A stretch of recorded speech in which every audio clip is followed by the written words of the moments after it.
I'm going to turn off my fan. Someone's going to have to fill me in on what happened last time because I missed it. Yeah, she does a recap.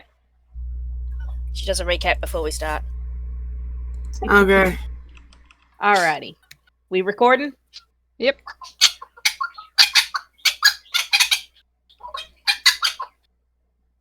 Sylvain. Yes. I said yes. I didn't hear you. Yeah. It didn't come through, yeah. Alrighty, so last we left off, you guys have gone to what is now known as the Fun Ship of Regrets.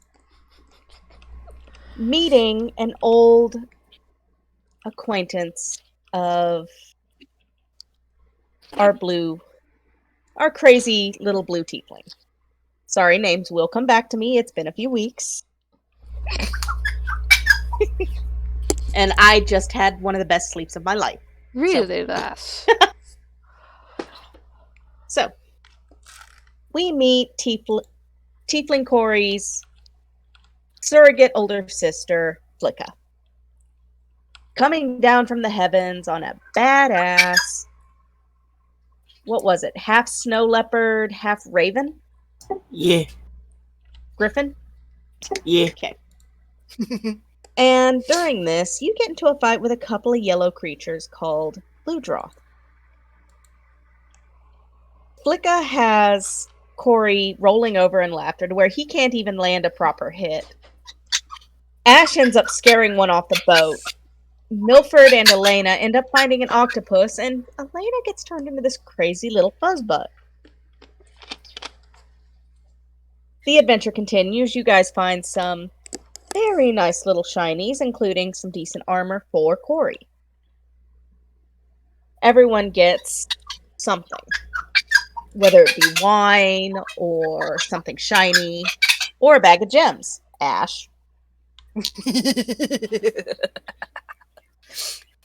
And as you go to explore the secondary storage room of this ship, you spot 2 gators and a mimic, immediately grabbing the hyperactive furball that is Aleyna and taking her back to Flikk'a.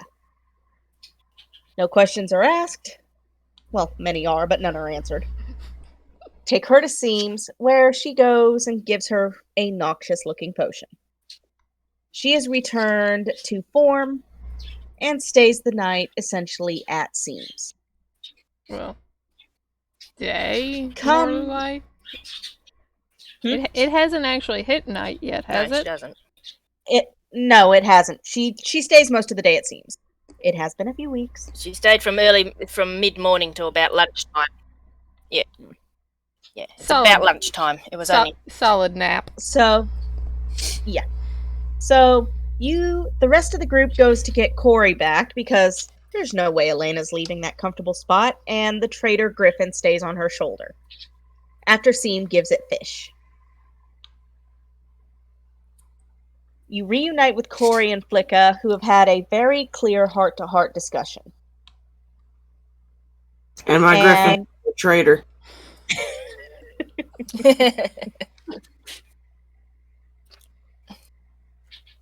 And therefore, Corey instantly redirects of, y'all left Aleyna? What are you thinking? Yeah, he's got some opinions on that. So y'all go back to Seam's campsite. And Aleyna is actually in the company of a strange blue-silver squirrel that she's leaning against the ribcage of, talking to another man. Human-looking, shock of blue hair. And you go up to talk to him. He has introduced himself as Bowen after a little bit of a tense standoff. And that's where we begin. Bowen is standing there looking at y'all. His crystal white scythe is standing out. And he's Ash is glaring at him at about Hang on, I'm tossing I'm tossing something up in reference. About groin height, yeah. I'm tossing. And this is right after I did the same thing Sylvain did, so you guys know where Corey did, so you guys know where he learned it. Yep. Anyway, after he says Bowen, Ash looks at him up and down, or up and up, as she does. Bowen, as in Big Brother Bowen. Yeah, she told me about you last night. She did go and try and find you yesterday, but the problem was Errol found her first and beat 9 shades of snot out of her. So you can understand why we're a little bit cautious about strangers that she comes across. At the mention of getting beat 9 shades of snot, Ash, I want you to make a dexterity save. Oh, crap.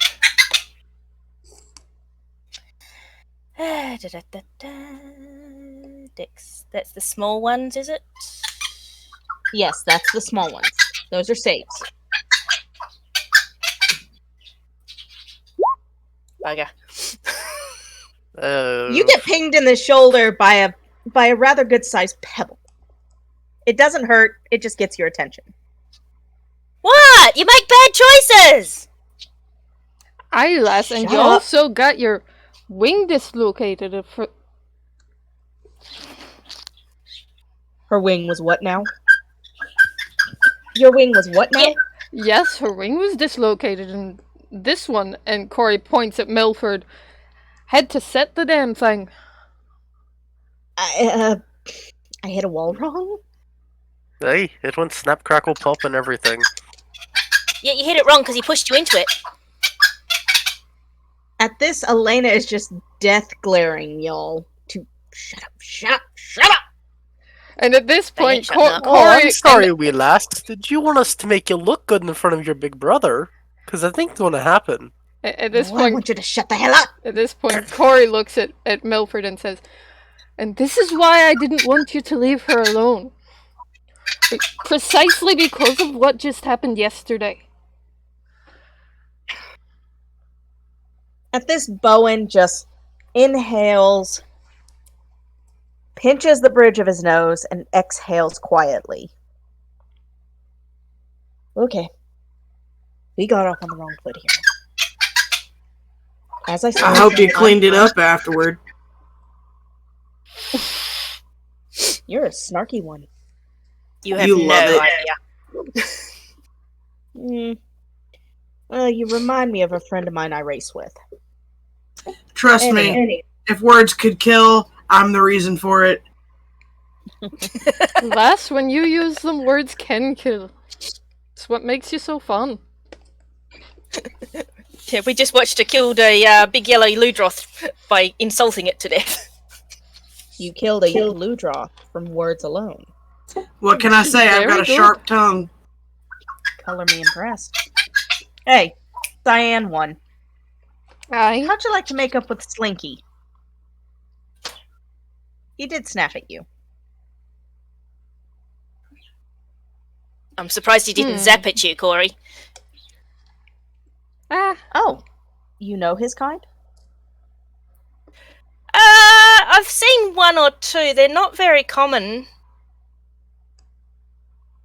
I know they zap. Corey zaps, which I think is why Corey is attracted to it. Would Corey like to take Slink out for a spin? Corey's just a little startled and dumbfounded at the moment. Oh. I mean, Would he ever? I know a kindred spirit when I see one. Did my griffin ever come back from being a traitor? I don't remember if I have him with me or not. No, he was still with the campsite. We're at Seam's campsite, so he's perched on Seam's wagon. Okay, eventually I'm going to have to come up with some kind of a signal or a whistle or something to get him to come back to me. Should you have trained him to that first? I don't think of everything, damn it! Hey, you two is stick as thieves. Or fish oil, whichever one. So, what say you, Hey, Cyan? I've showered recently. You want to take him for a ride around the town? Aye, if he'll let me. At this, you see him clap Aleyna sharply on the shoulder, and she just kind of buckles a little. And it shows that he's a little stronger than he looks. Where the hell do I have? Either that or she's still got 7 colours of snot coming out of her. A little bit of that as well. Aleyna's exactly like at her strongest right now, so. I mean, pick on somebody your own size. Careful there, pretty boy. She's had a rough day.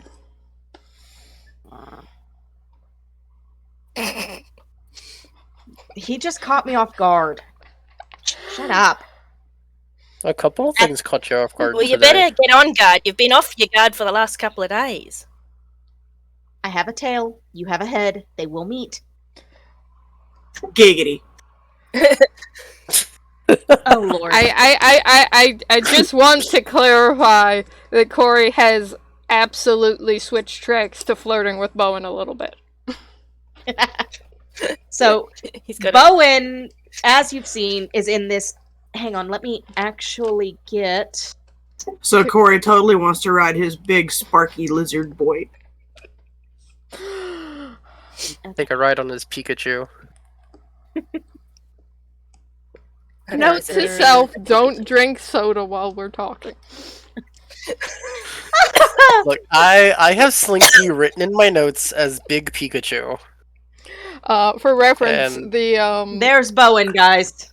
That's what he looks like. If you look at what I just posted, that's what she's describing. It was described to me as a big squirrel, so I'm going with Big Pikachu. It's not yellow. It's like a cross between a squirrel and a snake, and it is a sparky baby, and I love it. It's called a Toby Kadachi. Yep. That's what Kadachis Bowen looks like. Continent, though, they come from across the sea, which is why only Ash would have seen one, but not very common. He's sparky baby. Yep. There's Lyndon. He's lean, wiry, tends to dress in shades of blue-green. That's Bowen. Lyndon, Bowen. Yeah! Shannon, just had a good night's sleep. Give her a break. Sounds like she needed more. Bite me. Nom nom nom nom. And just for the shittles, I thwacks Corey's character with my tails because he is not expecting it. Make an attack roll. For a floof bap? Yes. Yep. It's funny if they miss. It's even funnier if they crit hit. Okay, I can't remember how to do the attack thing on the thing. Unarmed strike. Tails will be unarmed strike, yeah. So go to your actions box, find unarmed strike, and then click on the thing that says hit/DC. It should have like a plus and then like a single digit number on it. Normal roll, yeah? Yeah. Yep. Yeah. I botched.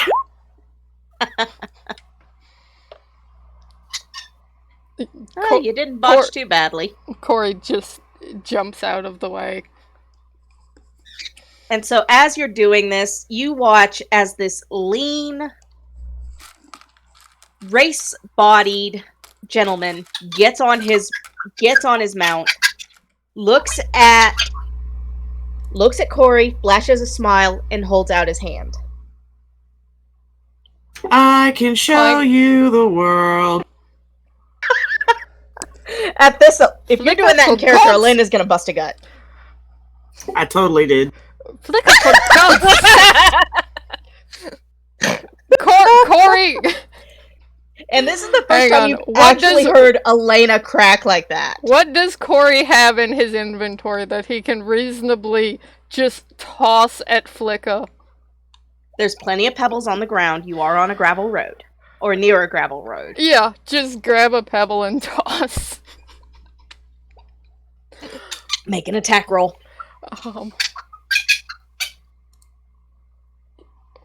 With what, unarmed strike or?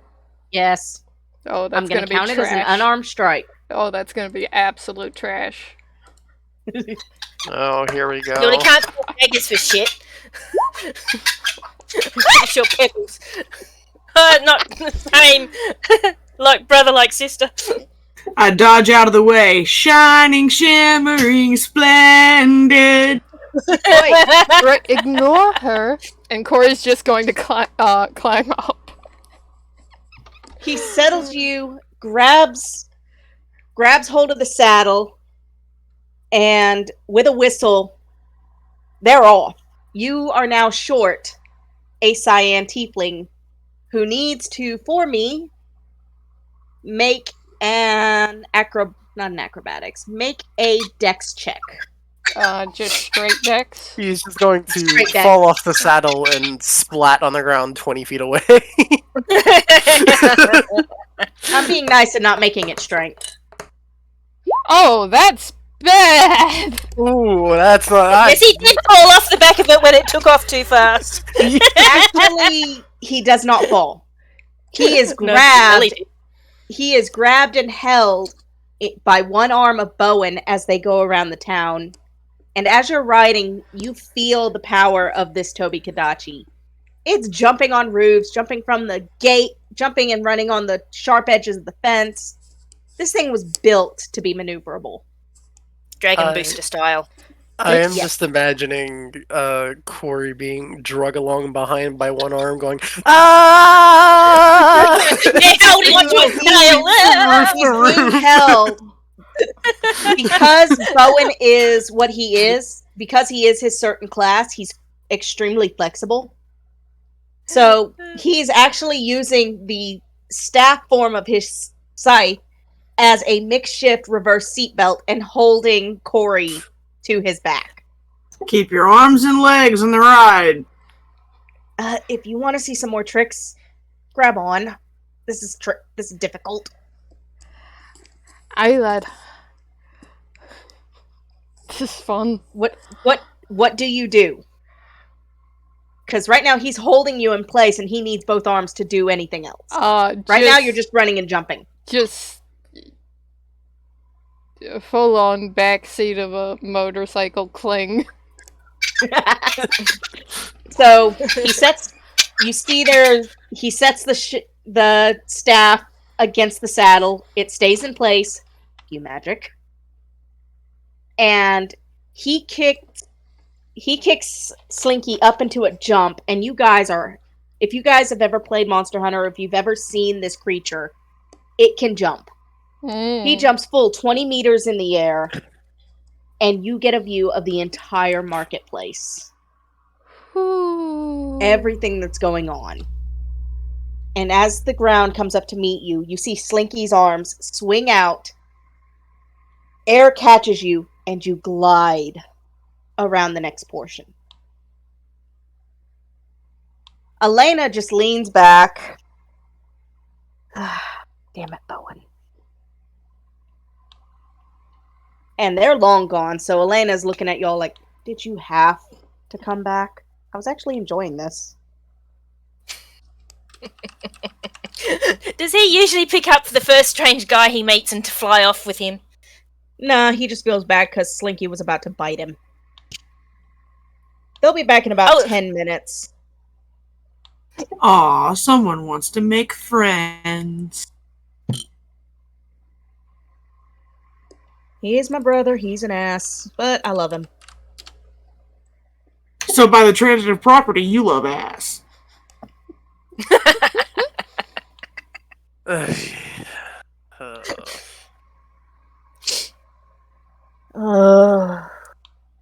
the dragons. So as you guys are having this little conversation, you hear a soft, very soft, chiming chuckle. Seems laughing from the back of her wagon. And as she's doing this, she's stroking the griffin and just watching y'all. Stroking the traitor. Giggity. It seems that there's much about your dragonborn that you don't know. Yeah, we only met her a month ago. Seems there's much she She's doesn't not know about exactly herself. chatty. Milford gets flipped off. She speaks plenty, just not with words. We're training her on that. I mean, at least she's only flipping him off and not flipping him on. Better pissed off than pissed on, is that your theory? That's the idea. Oh, to be a hermit again. So as y'all are having this conversation, Aleyna just rolls her eyes and flicks an ear. Bowen and I were gonna go have some drinks at the Drunken Dodo. Slinky you might not want to go there. They were having a roaring party there when we went there earlier, looking for Corey. That's kind of the idea. Oh boy. I might as well try to make a few coins while I'm there. Well, there was not much in the way of music. It was she'll slay him! I can fix that. I'm pretty sure that Bowen's gonna take Corey to the dodo, so... Thanks, Seam. She gets up and starts walking. Be careful, little one. And so she starts walking from Seam's campsite to the Drunken Dodo, which will take her, at a standard walk, about 10-15 minutes. Yeah, and if she thinks she's going off alone, she's got another thing coming, because she's got a little redhead tagging right along behind her butt. Which means Milford's probably not far behind either. Not too far. So as y'all are walking to the Drunken Dodo, scene shifts back to Corey's first ever ride on a racing monster. Jumping, leaping from the gates, from a time actually being sideways and doing a few flips. It's nothing but pure, unadulterated adrenaline. It's freedom. Also showing off. And it is. And Slinky actually manages to jump up the monument, much to the consternation of most of the villagers. Jumps over the city hall and is now gliding towards the Drunken Dodo.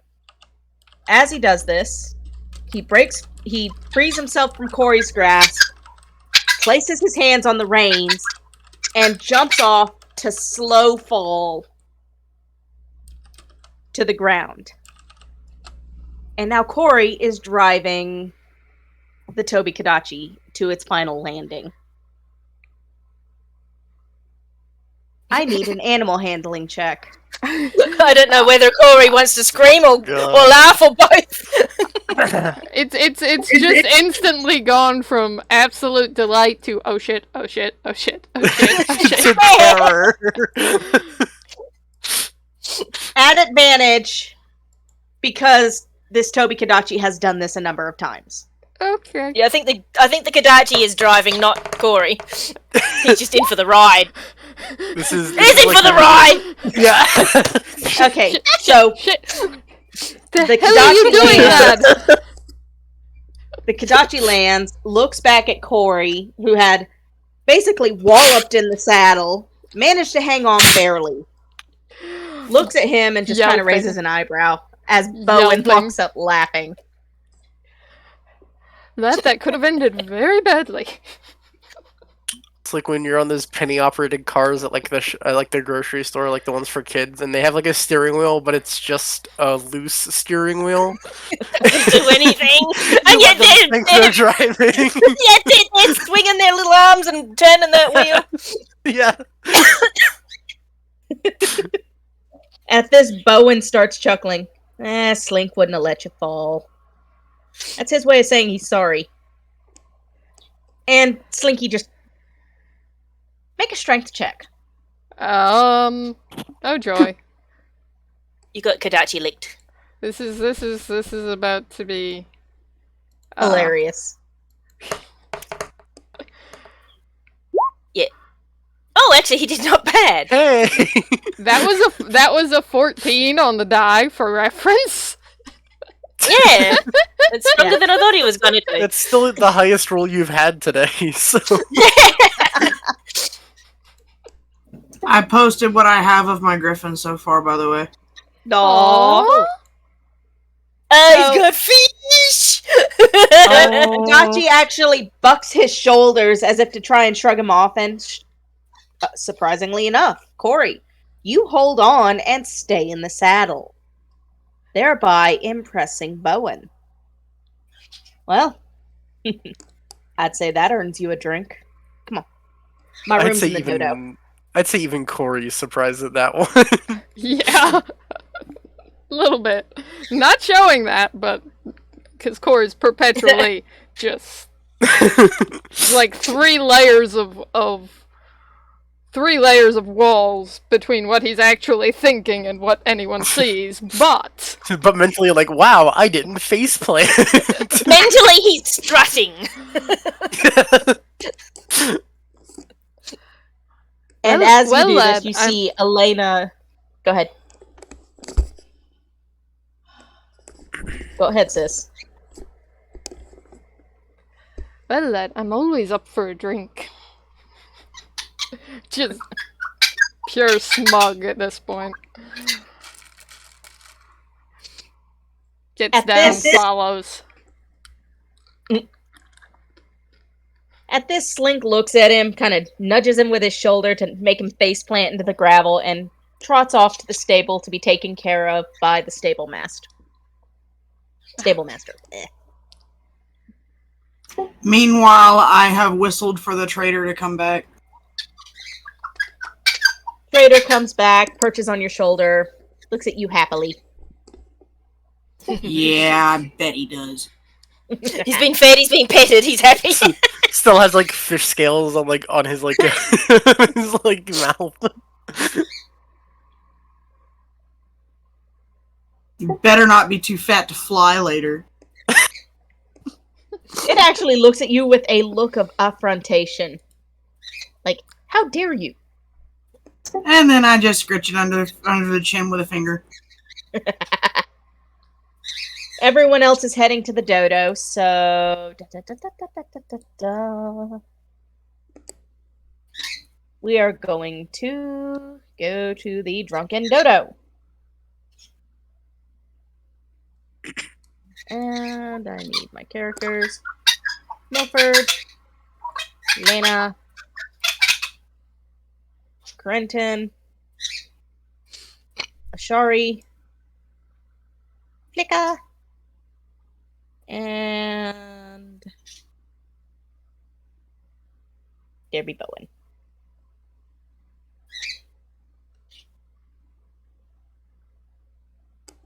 So, welcome to the drunk. It's loading very slowly. Might have to hit refresh. Yeah. Don't know if that'll help. Maybe. Okay.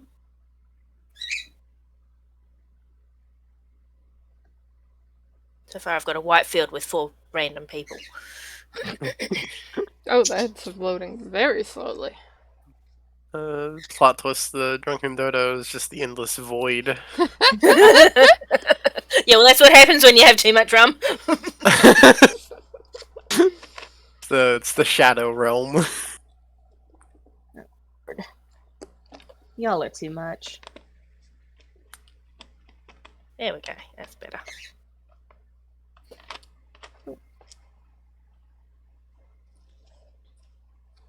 Everyone okay? Yep.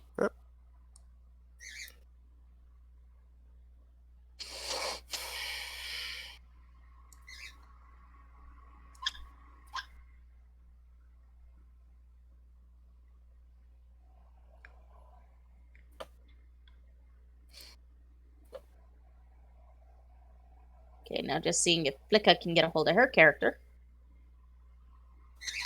I'm getting there.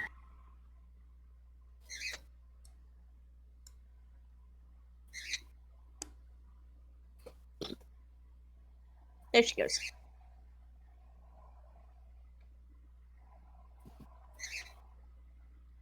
Welcome to the Drunken Dodo, a surprisingly not smelly... You walk in, there's no stable smell whatsoever.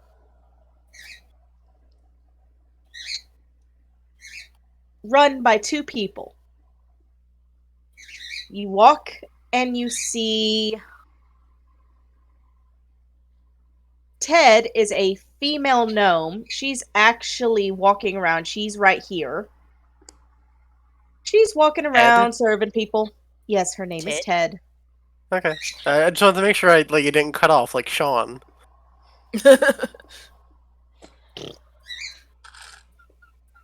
Her name is Ted. And then over you see a goblin preparing meals. That's Tiled. You smell wonderful smells. Fresh beer, home-cooked food. This is a very, very nice, if decent adventuring kind of lodge.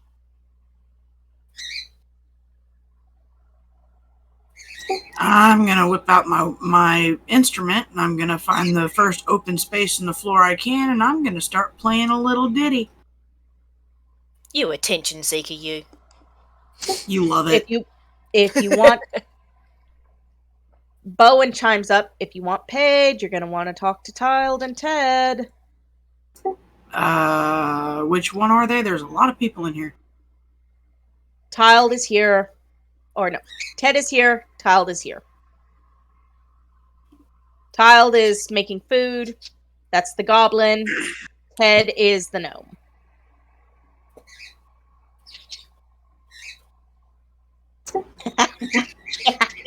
How can I help you? I want Little goblin ears perk up, and he's hyper. I'd like to do a little performance for your fine establishment. Looking to be paid? Yep. Tiled! Or not tiled. I need to quit putting alliterations together. Ted! Got a performer. By the fireplace! You hear this strangely deep voice for a female. Answering from the gnome, who's currently cleaning tables. Pay on how you do. Fair. Okay, where's the freaking fireplace? Right here. It's a double-sided fireplace. You can actually see the room past the fire. And I will need a performance check from you. Ash is going to join her and... At advantage, both of you roll. Going to bring out her dulcimer. Both of you performance checks at advantage if you work together. Okay,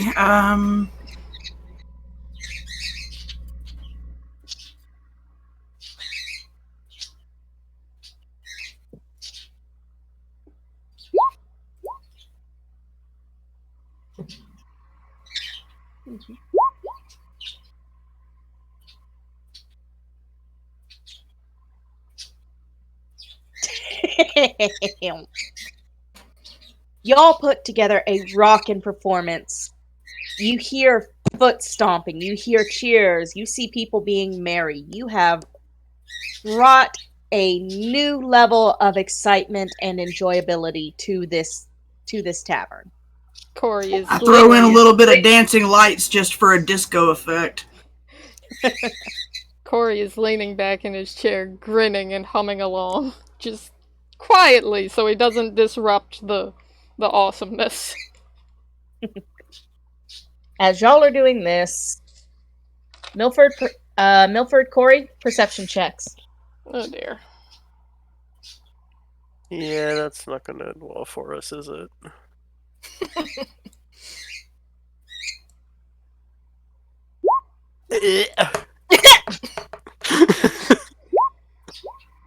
You both have been given really good beer and it's already going to your heads. Corey's paying attention to the music and also is definitely drinking. So. Yeah, on Bowen's dime, no less.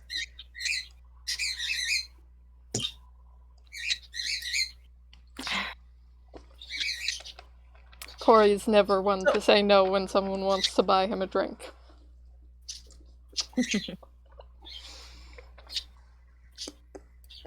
So how long are you and Flikk'a going to be playing? Couple of good songs, get everybody jumping just long enough for everybody to get tipsy and for me to get thirsty. Maybe a little jingle in my pockets to buy me a drink. I was just going to say it for me to get paid. You look over, and by one of the pillars is Ted, clapping her hands to the beat, and just in general looking like she's enjoying herself. One of the patrons moves over to her, kind of like trying to pull her to dance, and you see him kind of back off. His arm is now blue and covered in ice. That's one frosty lady. Well, at least we know there's cold drinks here.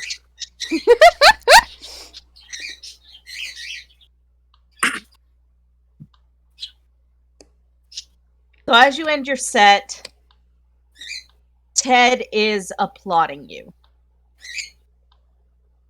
Not bad. Ash, Not bad at all. Ash stands up and does a very flourished bow.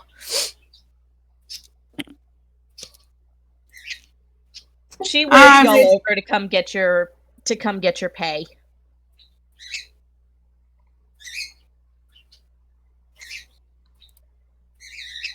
She waits for Ash.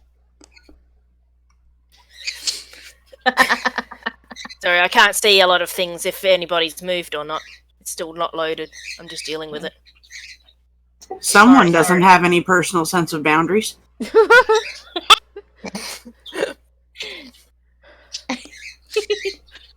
I can't see her. She smiles. She's trying to get right up in that. She smiles and hands you both 10 gold for your performance. Nice. Thank you kindly. We'll be here all week. Wink, wink. Child is making some fresh fried fish if you're hungry. Sounds fantastic. Think she might have an uncooked one for my little buddy here? Not that I think he needs it. He's been being fed all day. I was just going to say, you sure you needs another one? What can I say? I spoil him. I think Seam spoiled him too. She rather likes him. Just tell me where you're sitting. I'll have the food sent out. Right over there with that blue-haired fellow and my blue-skinned bro. Very well. See if they want anything else, and if they want any other orders, send it to Tiled. He's the goblin working the counter. Sounds great. Thank you for your hospitality. Indeed. Shoo. I have tables to clean. And and the little gnome, for her, despite looking fairly middle-aged, she moves quite spryly. And hey, it's finally someone Ash's height! Yeah, Ash could actually stare into her eyes. She is a gnome. The other guy is standing on a stool and is a goblin. You look back behind the counter, it's like there's a second step lining the inside. So he's literally hop down, hop up, hop down, hop up. And as you two return to the table, Bowen and Aleyna are in deep, very quiet conversation. I'm not going back home. Why not? You know Mom needs to teach you. Bowen, no. I can't. I've got a contract. Besides, I'm not ready to go back home. This is about Rose, isn't it? Don't say her name. Mom knew about her. Mom left me alone. You drop it, or I drop you. Got it? Fine, little sister. Kaylin and not much. Look, they're back. Drop it. Leave it be. She turns her back to him, and that's the end of the conversation. Sensing the tension, I walk up to the table and slap my gold pieces on there and say, "Drinks for everyone!" She looks at you, quirks a smile. I like you. Who doesn't? What's not to like? I could make a list if you like. Careful, you insult me, I might insult you back, but mine'll hurt worse. Mine are pretty good too. I'm learning things. Careful, you might get schooled and you won't like it. Yeah, well, she gives you a grin that insinuates that she's learning things from you. And I grin right back, showing that I'm just playing. Yeah. As you guys are having this conversation, food is delivered, and it's actually, compared to some of the fare you've had, even better than what was at the Jaggy's Nest. You're really trying to sell the drunk dodo, aren't you?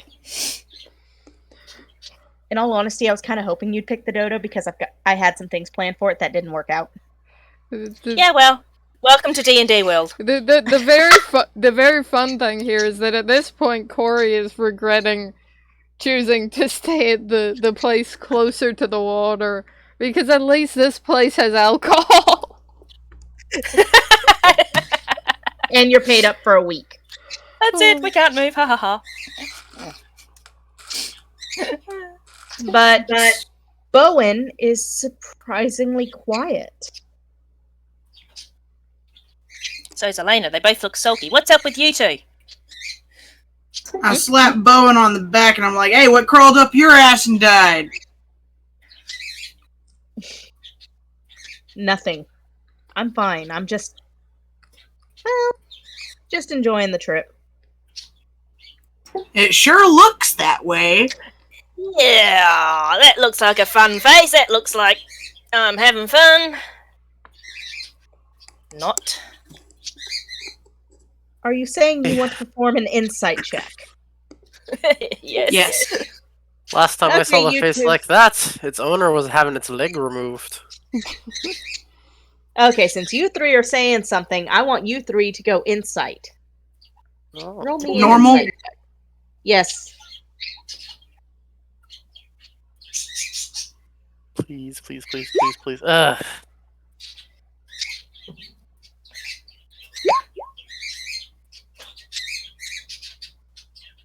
All I gotta do is beat a 10. Ah! Ryan. You didn't beat any of them.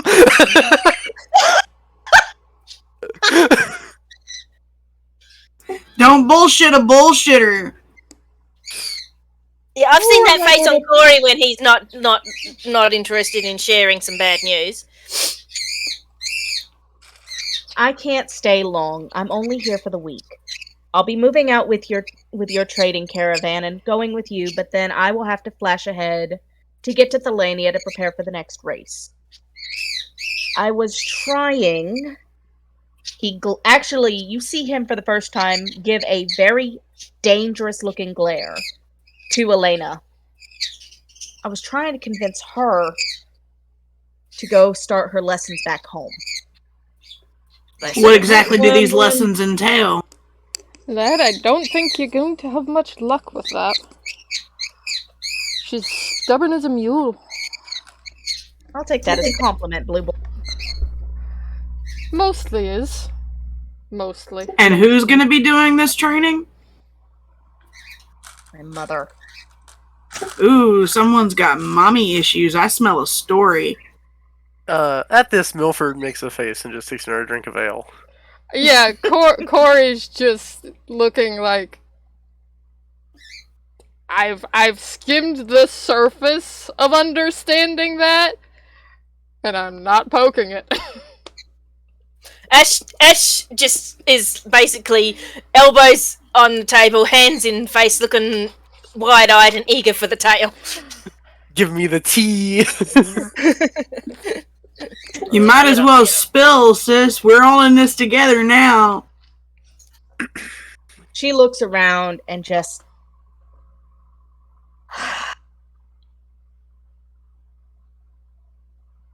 My mother is one of the best sorcerers in Betadine.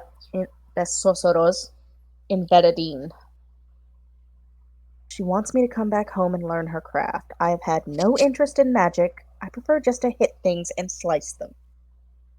Well, I mean, considering your little issue earlier where you transformed into a puny little thing. He doesn't snarling know, at does you. he? I would suggest you learn so you can control that, so we don't have to make another trip out here, and I don't have to let my griffin get fat. At this, Bowen just kind of leans forward, threads his fingers together. What happened now? Did we not mention that bit? You missed it. She was so fluffy. She turned into a fluffy Durgan. You shifted.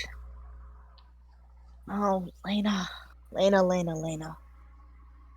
You were supposed to go back home at 21 before you reached magical maturity.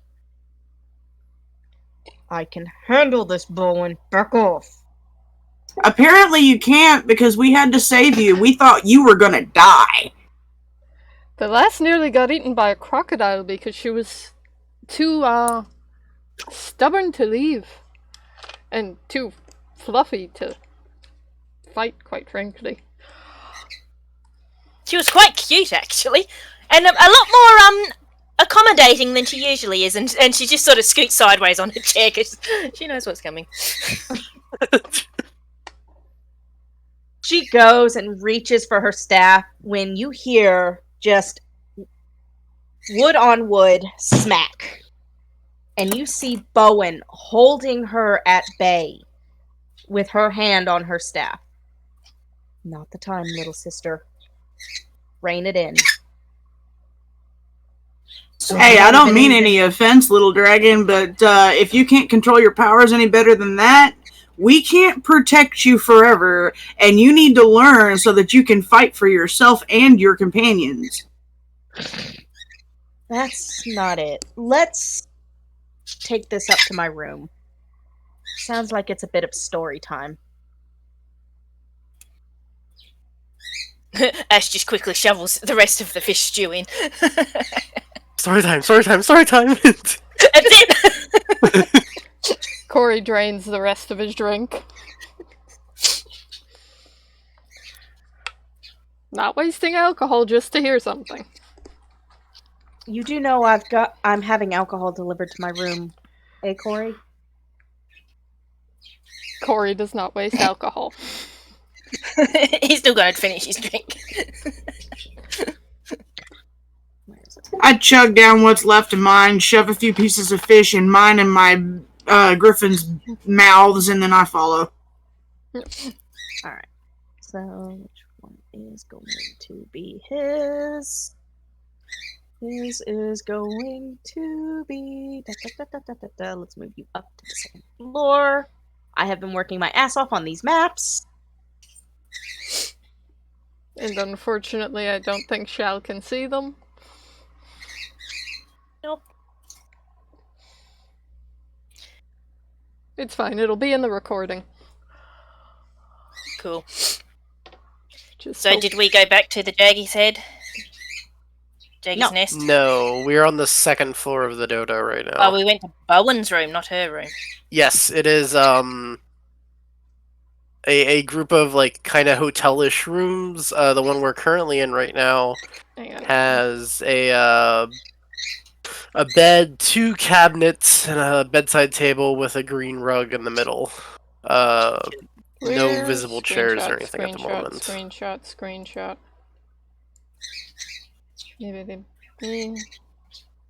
I apologize for the fact that I have the 2 monitors set up and am trying to move fast enough to not crop things. Alt print screen. I know, I forget every time. Yeah, there's what you're looking at. Nice. Also, we're short somebody. Okay. Milford. There we go. We're short one drunk. Actually, Milford is surprisingly sober right now. He just had a couple sips from like that tankard of ale and left it downstairs. Wow. Corey is roughly at his usual level of Jack Sparrowing.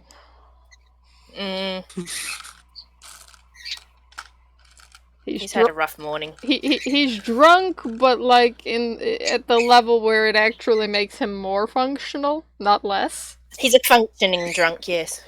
Functional alcoholic. Yeah, he's a white collar worker.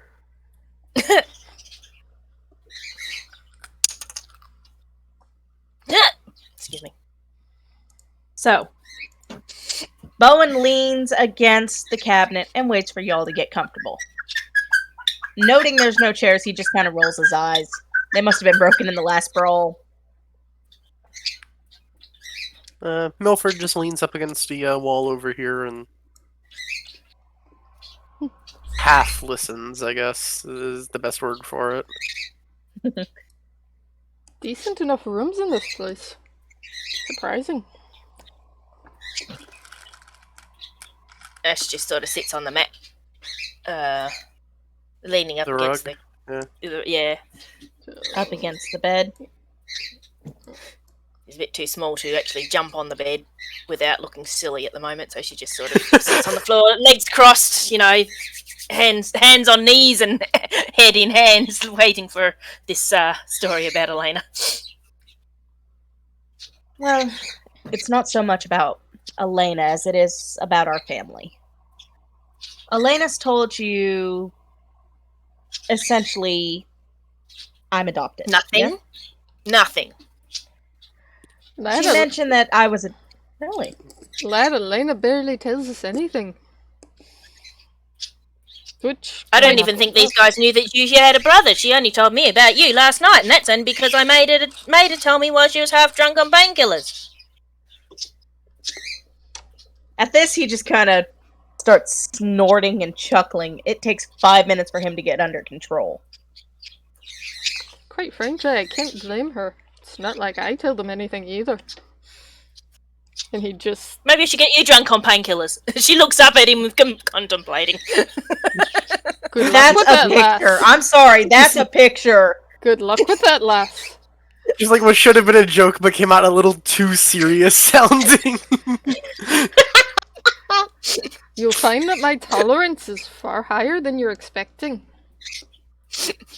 Well, back when the war was still raging, Mom and Dad were some of the scariest fighters out there.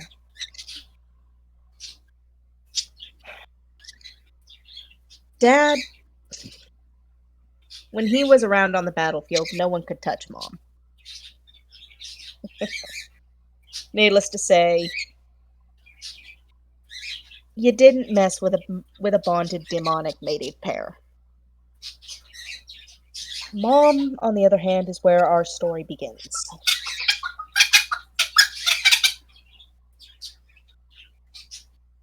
He takes a breath, sits back. When the war was at its darkest, Shadowfell created 5 warriors. Shadowfell is known for its experimentation, for its science, combining magic with basically going against any teachings. And many did not survive. What they did is they managed to weaponize some of the most negative emotions known to living kind.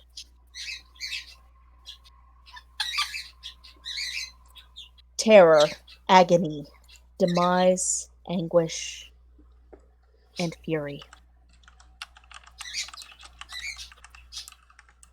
Say it like it is, lad. They made monsters. I'd appreciate you not going there. Well, I'd appreciate it if all my friends were still alive, but that's not the case. You think it was any easier on them? Having to go through years of experimentation just to stabilize? Each of the 5 were known by a single color. Cobalt Anguish, Crimson Terror, Ashen Agony, Onyx Demise, and the Amaranth Fury.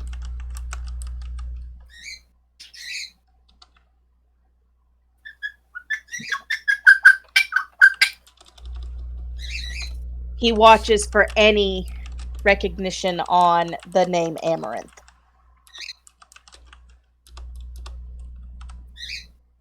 For who? Anyone. And for those who don't know, he literally just does this as he's pinching his nose. For those who don't know, Amaranth means pink. Amaranth is a flower. A pink flower. Mm-hmm. I want everyone to make it. I'm very aware of what color that is. I want everyone to make a history check to see if they remember what they saw while Aleyna was recovering. Normal. Blech. History check? Rolls Yes. are not on my side today. No, neither are mine. My dice. The rolls aren't on anyone's side today. Okay, as I say that, of course, there's a nat 20. Yeah, she gets a nat 20. Good one. What can I say except you're welcome? Oh no. You're No. welcome. Flikk'a, you remember this shade of pink as the outline of the flame marking on Aleyna's shoulder. Hey, I've seen this before. I guess you Our could mother. say you see what's happening here. Our mother was the Amaranth Fury. There. Responsible for untold death and destruction.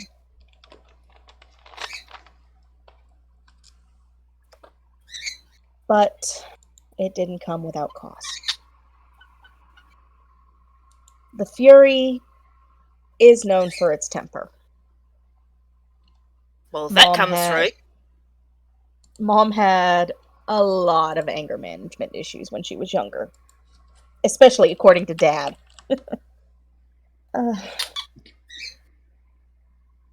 When she left and adopted me, I was just a kid. It mellowed her out. But she was partially glad that she hadn't had a kid yet. That her powers would die with her. You see, that's not the whole thing with the Amaranth Fury. The ability to shift, the ability... You guys have met barbarians and berserkers in your day, yeah?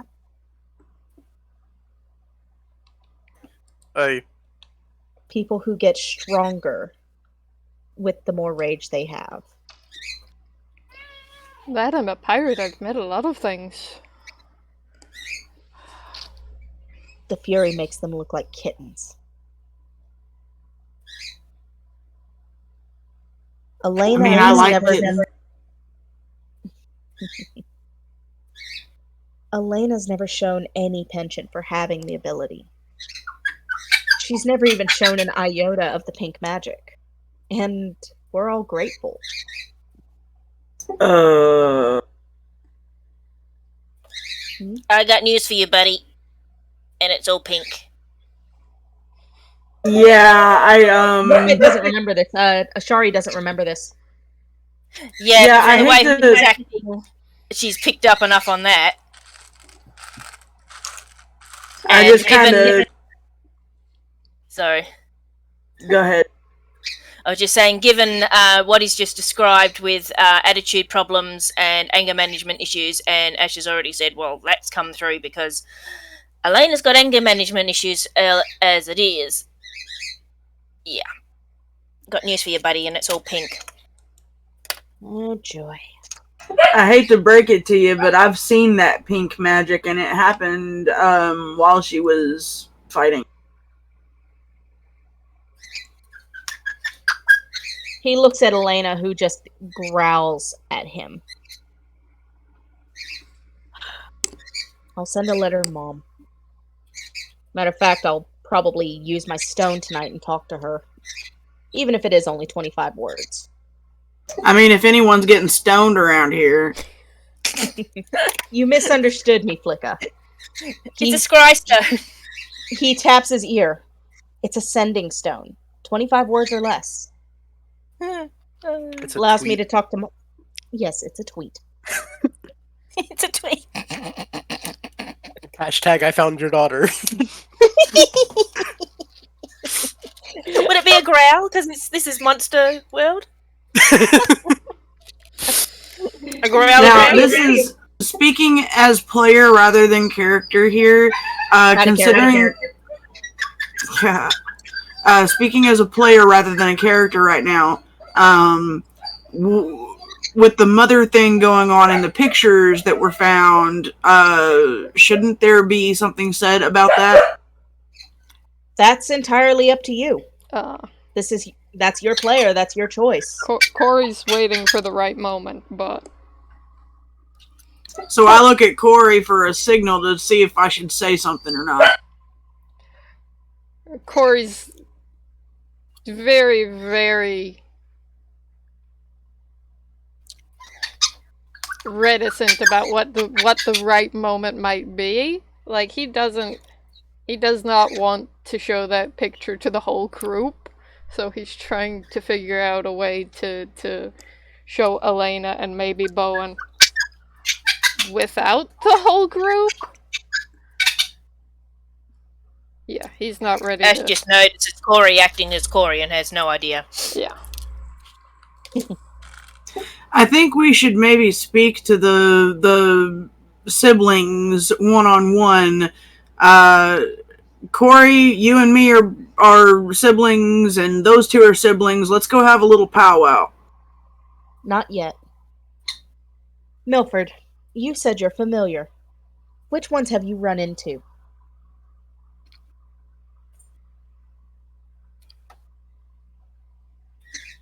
He just looks a very deathly look at Bowen.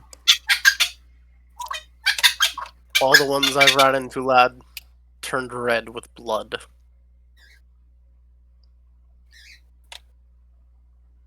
Because I seem to recall a story from my mother about her best... Corey's actually just gonna, as stealthily as possible, which I'm guessing is not very, because it's Corey. Stealth check. Yep, you gotta roll. Is gonna scooch across the bed to try to talk to Aleyna quietly.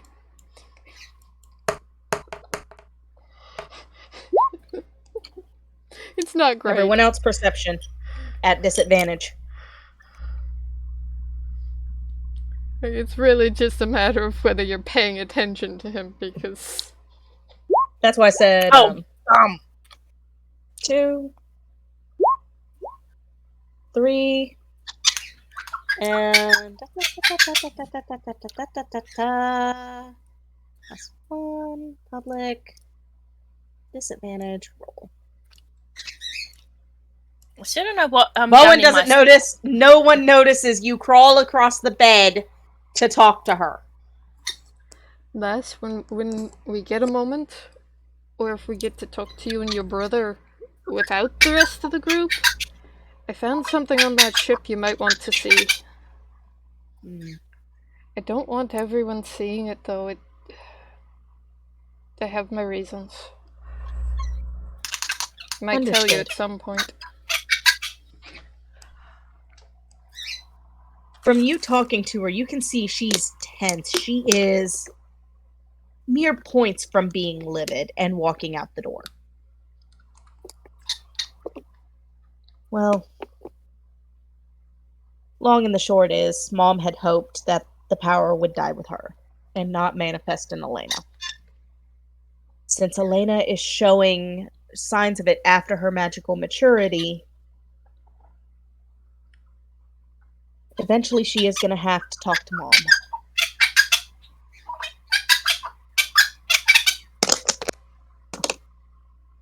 And Mom tried to get her back after she had left the Black Dragons last year. Rowan, I swear to God, if you don't shut the fuck up. Honestly, lad, how urgent is it? That she gets control? Decently. She's already shown more aptitude for fighting rather than magic, so I don't know. Oh yeah, She can beat things up. I'm just worried about if she goes all Durgan again and we can't change her back. Because when How she did went you get Durgan, back last time? she went baby. Same. She's got an apothecary. She knows all sorts of potions and things, but it knocked her for 6. I think I'd rather her be unconscious for 6 than... Well, Yeah, but I'm worried that Errol's going to come back because he left with a threat of taking her somewhere, and I don't think it sounded very good. Lass, don't worry. If That Errol old comes back, wannabe? we'll deal with him. he's too focused on the championship than anything else. He won't bother her for at least a few months. Then I think we It's finish. probably only... I think we finish the contract and talk about it again then. Probably be your best shot. But I will say this. You don't have to worry about that asshole, because I'll keep him and Tula busy. After all, he's been chasing Sounds my like tail you might too. be good at that. Oh, don't worry, lad. I'm not worried about that asshole. Scared him off plenty when we saw him. What? I just don't Okay. want her alone with him again. At this, I'm worried about Bowen her being alone pins with you anybody. look. Bowen pins Corey with a look. What did you do? Shocked him something fierce?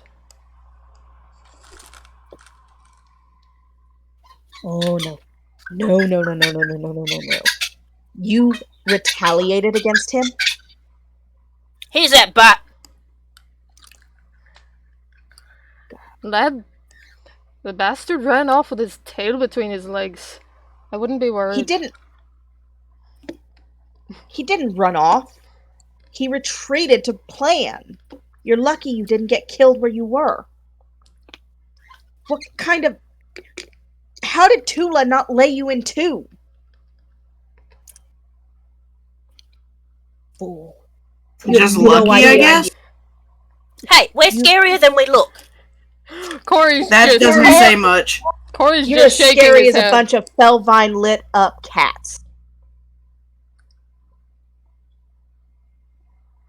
You have a lot of training to do, and now you've attracted the attention of Shadowfell.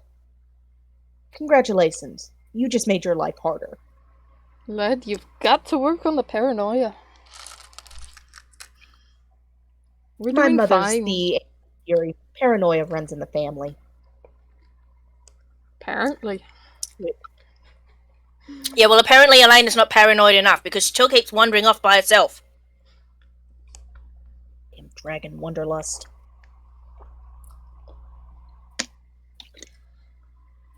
Look, I'll be here for a week. We'll leave when the convoy leaves. I expect to have a couple more conversations one-on-one with y'all. For now, it's getting late. Y'all go to bed. And Aleyna, I mean this nicely. You and me, Dawn. I'm gonna see just how much you've improved since you left.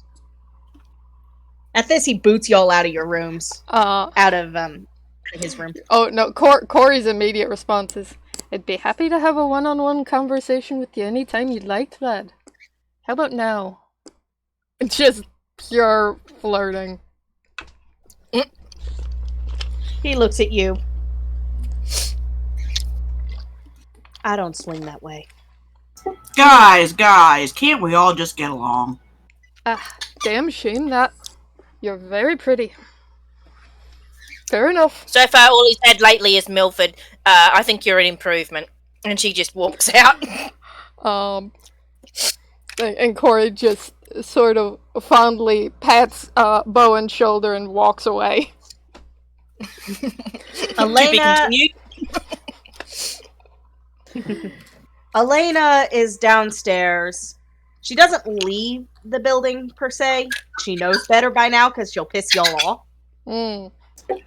I catch up with Corey and I'm like, gee, didn't you have enough to drink at the bar? You sound a little thirsty there, bro. Honestly, Flikk'a.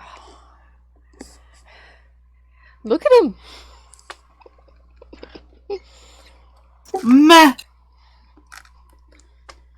back up to Rishia. Just standard. Really, if I'm being honest, Oh, I just prefer to keep my time busy. I would like to But point he out is that very Milford pretty. hadn't left the room yet. It's okay. I'm just changing the map. Okay, well, I Yeah, just want he to point might out that wanna- he hadn't gotten up. He was You still. might have wanted to do something. You're going too fast. Sorry. I should have said something. He hasn't gotten up. Instead, he basically the entire time the tale was being told, he had pulled out a burnt playing card and was just looking at it, and that's what he was doing when everyone had left. Like he hadn't even noticed that everyone had left. I would like to go to bed. Shouldn't you do the same? He stands up very deliberately, looking at Bowen, and drops the playing card at the foot of his bed. I hope you don't have any bad dreams. And he walks out.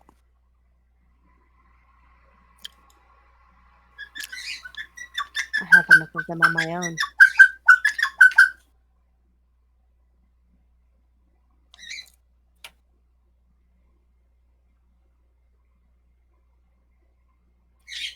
So back downstairs in the dodo, Aleyna is waiting by the door because she's starting to pick up on you guys don't want her going anywhere alone. Hey, she can learn.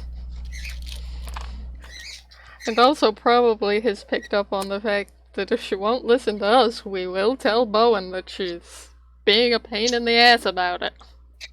We're gonna tattle on her to Big Brother? That's it. Actual dub.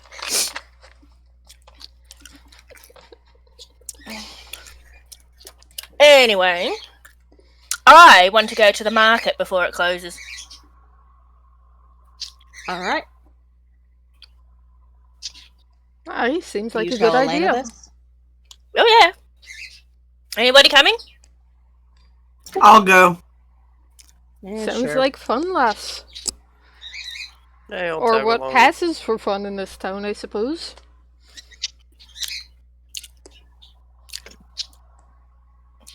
Yeah, well, we've tasted the drinking, now let's try the shopping. Besides which, I've got these gems that I need to convert to cash. How much gold do I have left after buying everybody drinks at the inn?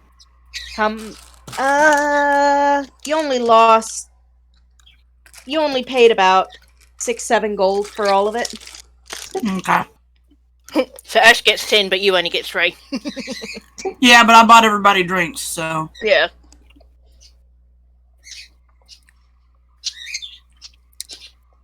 I've added hers. Keeping tabs of her tabs. Okay. So. I need to zoom that back out.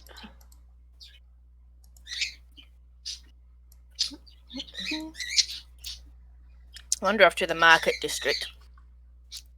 The market is still bustling despite the late hour. You smell food cooking, you see fires, you hear merriment. And it seems, despite almost dark, this place is fairly lively.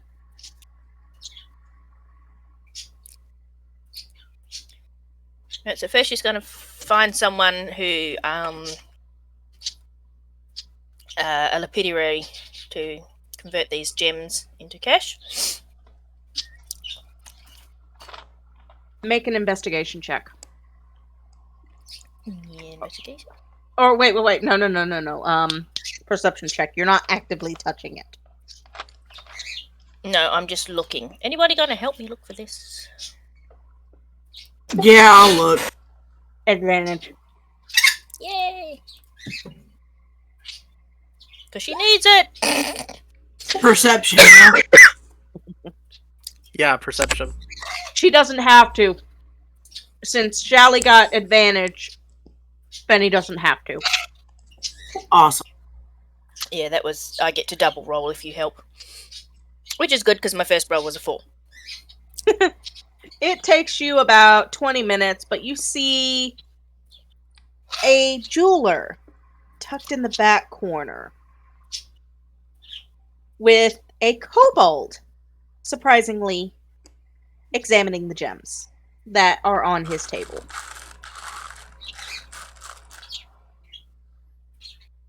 I didn't know small dergs had hordes too. Oh, hi. Welcome to Flikk'a's. Hi, Flikk'a. This is a very young kobold. He's only about 20. Hi, Flikk'a. He is a purple. He is a purple kobold with fairly plain-looking clothing and a very excitable nature.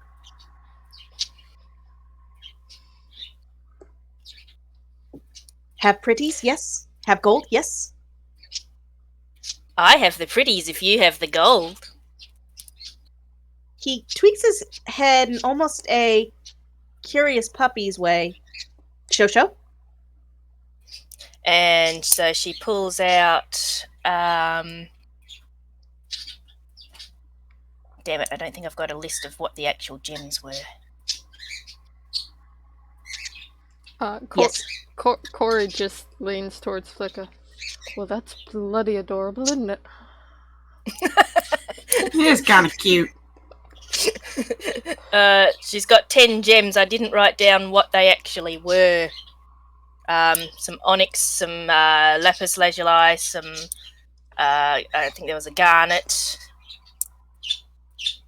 I want to say she mentioned some amethyst or something to that effect. Maybe a rose quartz. Yes. Sort of semi-precious stones, not overly thing. I think she said they were worth about 10 gold each. Didn't write it down.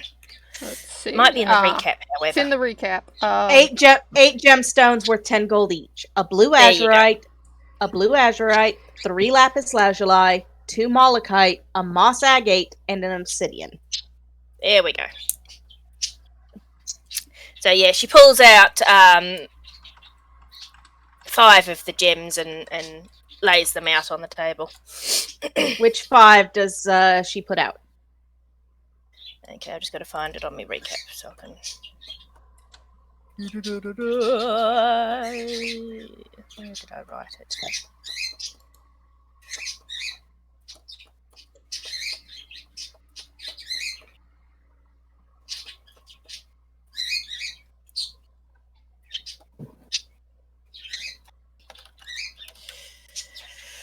Okay, so she pulls out the malachite, the agate, the obsidian, and the azurite. I think. No, yeah, 4. So 2 malachite, a moss agate, and an obsidian. Ooh, pretty. You see him pick it up, slip on one of the little gemologist things, and start A magnifying lens? Yeah. Thank you. And above, a bright light turns on. This era does have some electricity. It's just not hyper technological. Most technology, not super common. well, it's common enough that there's lights and a couple other things, but it's not like there's Tesla coils or anything unless you go to Shadowfell.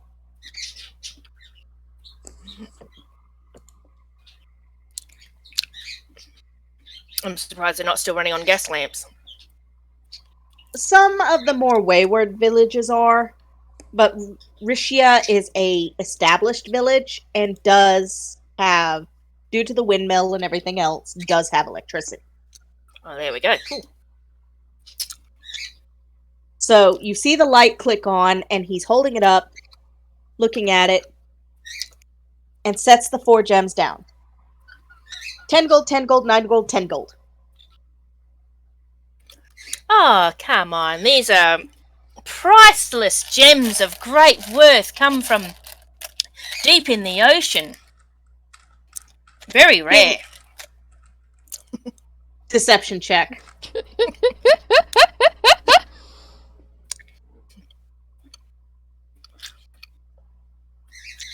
Oh, you poop. He looks at you. 10 gold, 10 gold, 11 gold, 11 gold. No more. Okay. You see him literally in a flick of a tail. They are gathered, put into the chest, and you now have 42 gold sitting in front of you. Very, very quickly. Corey, So I asked the... Corey sorry, go ahead. Corey was watching the whole thing and sort of gauging whether he needed to help you bullshit or not.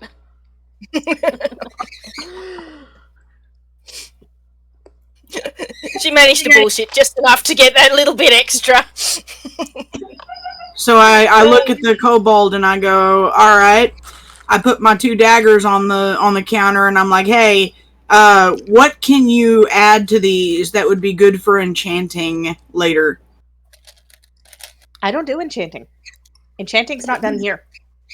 I know enchanting isn't done here, but what gemstones can you add to my daggers that I can go to another place and have enchanted later? He picks one up, tests the balance, flicks it around. Very dexterous, this little kobold. Topaz. Looks at the other one. Topaz. Plus Topaz 1 maybe. works. Plus 1 maybe. Not great daggers. Some bad steel. Bad steel? Okay, I'll wait. You gypped. Well, they were free, so...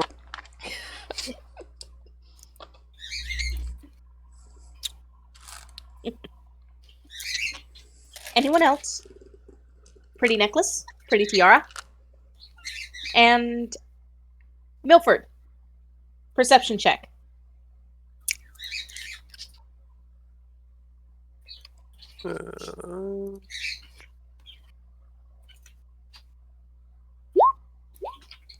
Just a note, I want to see a weapon specialist if we can find one.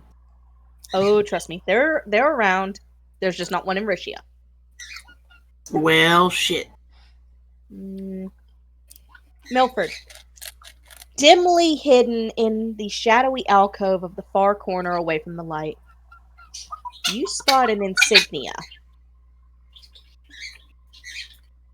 This little kobold has gotten a hold of one of your company medals.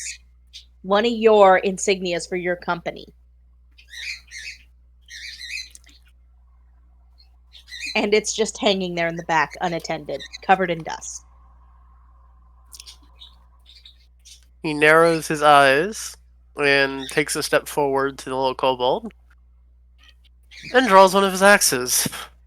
Oh boy. Corey's just looking at the jewelry at this point. Ash divides up her gold so everyone gets 8.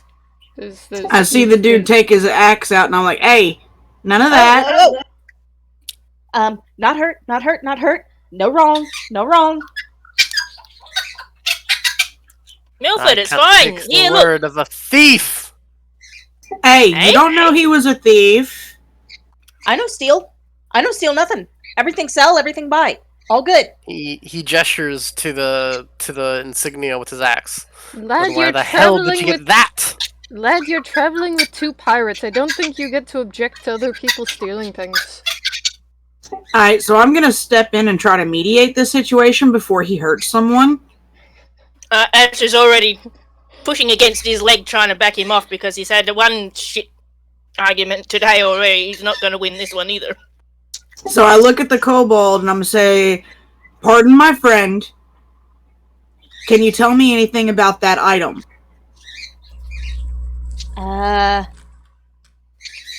Was sold. Sold by cleric. Didn't want bad memories. Cleric was... What kind of... Can you tell me about the cleric? What did he look like? No remember look, but remember name. What name? Winman de Cecil was real weird. Was traveling through this area about 4 years ago. Milford takes his axe, slams it against the table, digging it deep inside. Liar! Property damage is not necessary. Lad, calm down. How much for the insignia? Take it. No more angry. Take it. I take the insignia, I pass it to the angry boy, and I leave a few gold pieces on the counter for the kobold for the trouble for the table.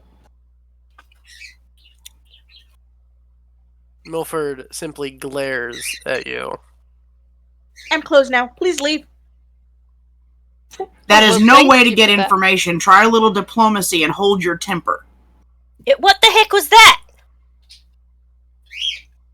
He pulls his axe out of the desk, looks at the insignia and throws it in his bag. I'm done for the day. I'm going back to my room. Lad, you And better walks off. watch your damn temper. Somebody needs to roll a tampon. I was gonna Between buy him having something from temper that. tantrums and him having... Yeah, the poor kobold is now hiding. Like, literally, all you see is its snoot. All you see is its little snoot. And its ears kind of just popped up. Like, poor thing is terrified. I imagined it did lightning grab and snatched all its merchandise off the table and just basically hid behind whatever box it could find. Yeah, pretty much. I lean over the counter and I tell the little kobold, I'm sorry about my friend. We have no intention of hurting you. He just has a bad temper.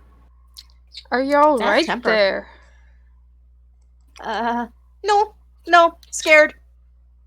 Please go. Please I close. think we better leave, guys. Yeah. I'm very sorry about him. I don't know what's got into him. Let's go before we give the poor thing a heart attack. I don't know, he's been pissy all day. When is he not? Mostly when he's drunk. True enough, but he's been pissier than usual. I've been with him for about 3 weeks now, and yeah, this is the worst he's been. He's been almost as bad as Aleyna. I take resentment to that. At least I'm tolerable. If he keeps this up, So? he's going to ruin our entire mission, and he's going to prevent us from making any progress. We have to get to the bottom of this, or he's going to be a detriment. Honestly, he's a lot worse than Aleyna. Aleyna's grouchy, but she doesn't attack merchants. Property damage is not a good way to win a rapport with the merchants around here. If you want to be able to get any goods without having to spend everything you've got for nothing, I'd suggest we figure out which crawled up his ass and died, or we're going to have a hell of a time finding our way around and getting what we need. Alright. You just have to take this carefully, okay? I just have to see one more merchant, and then we'll catch up with him, because I don't like him being alone in his attitude either now. I can't keep track of you all. She just wants to go off and, she just wants to find a seller. She wants a diary, alright? She wants to buy a book to start a diary. What you want? Nice one?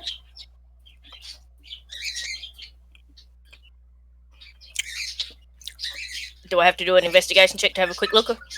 No, because the little kobold just asked, what did you want? You were nice. He's willing to push you in the right direction. I just want a blank book, a diary, a ledger that I can write in. Do you know any sellers around here? Claw points out over to the far side of the market. Tuck the reach. She reaches over and pats the paw reassuringly. Thank you. I'm sorry about him again. Him no come anymore. No, he won't. He won't. Don't worry about that. We won't let him near you. Talk to Reed. I give the little kobold a pat. Thank you for your assistance. As you do, I want you to make a perception check because he just sleight of hand something into your hand. Mine or hers? Flikk'a's. With or without advantage? Without. Without nobody else saw it. Oh, it doesn't matter. You notice. You now hold a merchant's coin. Anyone sees this coin, they will give you no trouble. I give him a thankful nod, and I pocket it so nobody sees. He kind of makes the shoo-shoo and dives under the counter. I head out so we don't terrify the poor little critter anymore. Yeah, that's it. Actually, and heads off in the direction that he pointed towards the book merchant. Yep. Yeah. The books merchant is actually really obvious. It's a big stall covered in one side is printed books, one side is empty books. There are bounded leaflets of paper, all sorts. But you don't see the merchant yet. Can I do leave. That's right. He takes a browse of the shelf and picks off one that is a reasonable size that she thinks she can fill up quite happily. And I'm going to look around and see if I can find any spell books. Make an investigation check. Corey's just looking to see if they have ink. They have ink in several different colors. You find a book that looks interesting, but it also has a high price range. What's the price? More than what you got. Crap.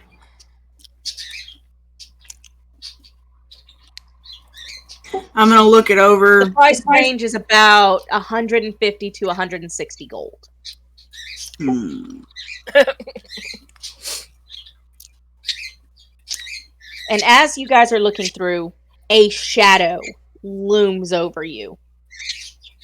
Don't forget to add your 8 gold that Ash gave everyone from the gems. Oh, yay. Money.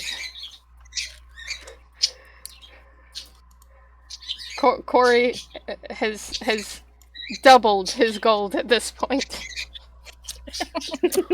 Yeah, he's very broke. So a shadow looms over y'all. A very large shadow. So I turn around. I turn around and see what's casting the shadow and getting in my way of reading. It's a Luxodon. Hey! What is that? Elephant dude. Oh! He's about... let me actually look at the average height of these guys real quick. Aren't they like about 9 feet tall? He's a big... Yeah, I think so. They're between 7 and 8 feet tall. So he's about 7.5 feet tall. He's taller than even Aleyna. Even Aleyna's looking up. Can I help you? Yes, sir. We're here to browse your wares. You wouldn't be the ones who happened to give my little friend a terrifying time just a bit ago, are you? Not us, but one of our party. No, that wasn't that. One of our party was giving him a hard time, but I think he's got some personal issues going on. He has since gone back to his room, so he's not among us now. Violence he's is not grounded. tolerated It's fine. in Rishia. You will not have any trouble from us, we promise. What are you seeking? My friend here wants to buy... The book with the green. 2 gold. And I hold up the book that I'm looking at. What can you tell me about this tome? It's been in my collection for a few years now. No one's ever wanted to buy it. I certainly am interested, but I've found myself a little tight on cash. Perhaps we can work out some sort of trade. No cut, no gold, no book.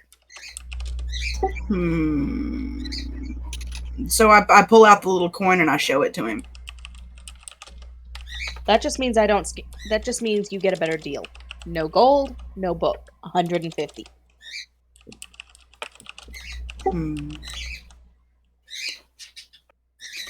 What's so special about this book, Flikk'a? It caught my eye, and I'd like to know more about it, considering that I'm learning my sorcery and all. Do you think it'll help Aleyna? It could, but I won't know until I'm able to study it.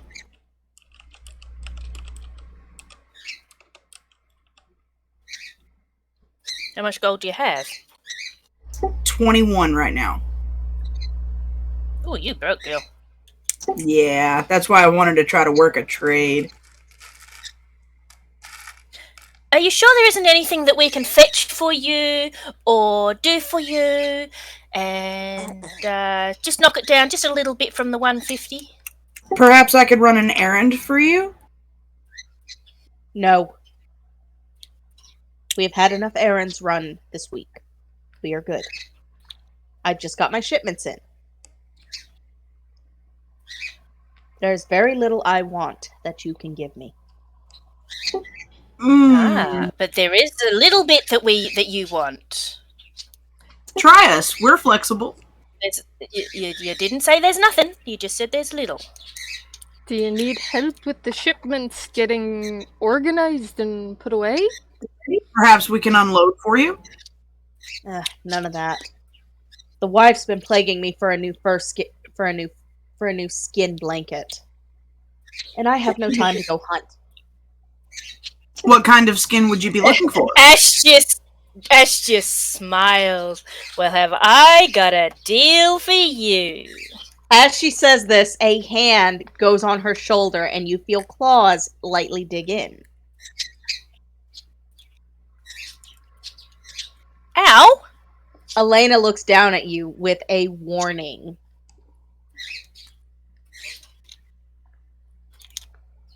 What sort of creature would you want to hunt for said skin? She wants either a bear skin or a cat skin. I've got a dog skin. As you mention the dog skin, she lets go. What All kind right, of dog I want to skin? give him that one.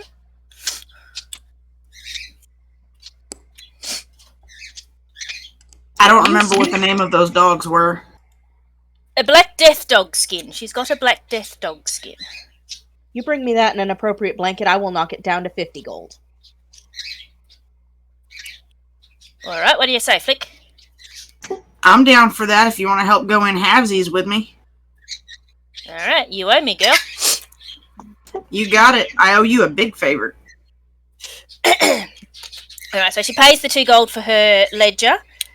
And, she'd already have ink writing things for her, songwriting, so she doesn't need that.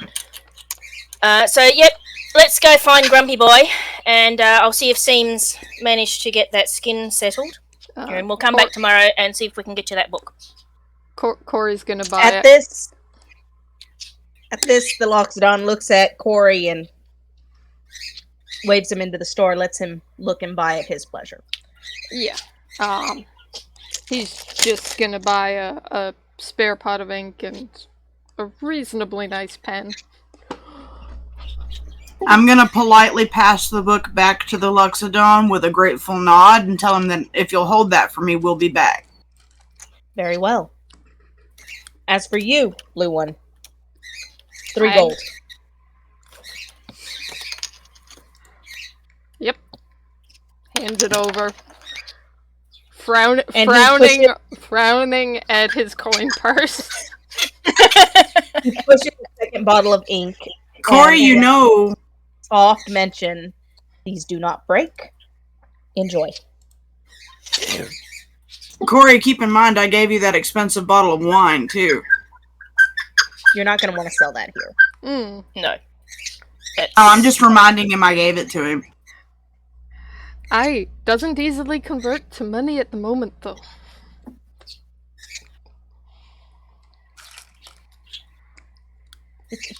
Yeah. Alright. Let's go find Grumpy Boy and see what he's in his bonnet for. So, he's either... he may have headed to the Drunken Dodo if he's in that state. So let's go check on that skin, and then we'll go to the Drunken Dodo and check on your boy. Yep. I don't know about y'all, but I am going to go to the nest and go to bed. With your big fluffy bearskin blanket? It seems to No. finish it. We have to go see him either way. And I'm not letting you wander off alone in this town. At this, she just kind of raises an eyebrow and starts walking to the Jaggy's nest. What are you gonna do? Ugh. Roll her eyes and, yeah, I'm just going to the nest. I'm not getting in trouble. Trouble Fine. seems to find you. Yeah, trouble follows her everywhere, so she follows Aleyna. Aleyna does exactly what she says. She goes into the room, shuts the door, and goes to bed. Alright. She's locked up safe and sound. It is getting dark. Maybe we should see Seam first thing in the morning. Sure, let's have a rest so I can gather my spells back up from last night's performance. Yeah.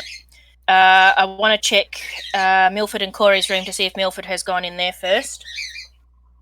Stealth check. Stealth check? Stealth roll. You're going into another person's room. Do that. Oh, crap. Milford. Corey, I need perception checks from both of you. Well, he's Corey's, gone. like, behind at this point. Yeah, Corey's with them. Just But Okay. Milford's gone watching yet. this Milford. slightly inadvisable attempt to stealth into the room happen. Milford's like in the room. He's gonna hear the door open, right? Yeah, but he might that be depends on asleep. what you She's roll. just going in She's- quietly just in case he's asleep, you know? It's not like she's going to steal anything. It's just, she's just in case he's gone in there and gone to sleep in Huffy.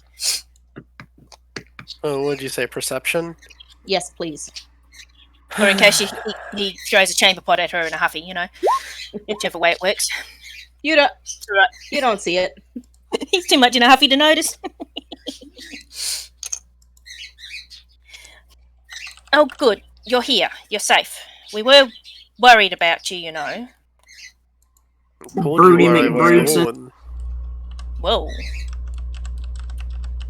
What was I didn't that? Yeah, that was a bit of feedback, I think. I told you where I was going. Yeah, and given our current group's circumstances of not doing what they say and wandering off on their own, I thought it best just to check up on you because, you know, I worry about you. Murder any good tables lately? She glares at Big Mouth.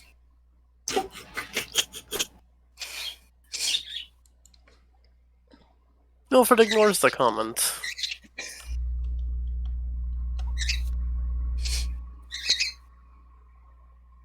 What do you want?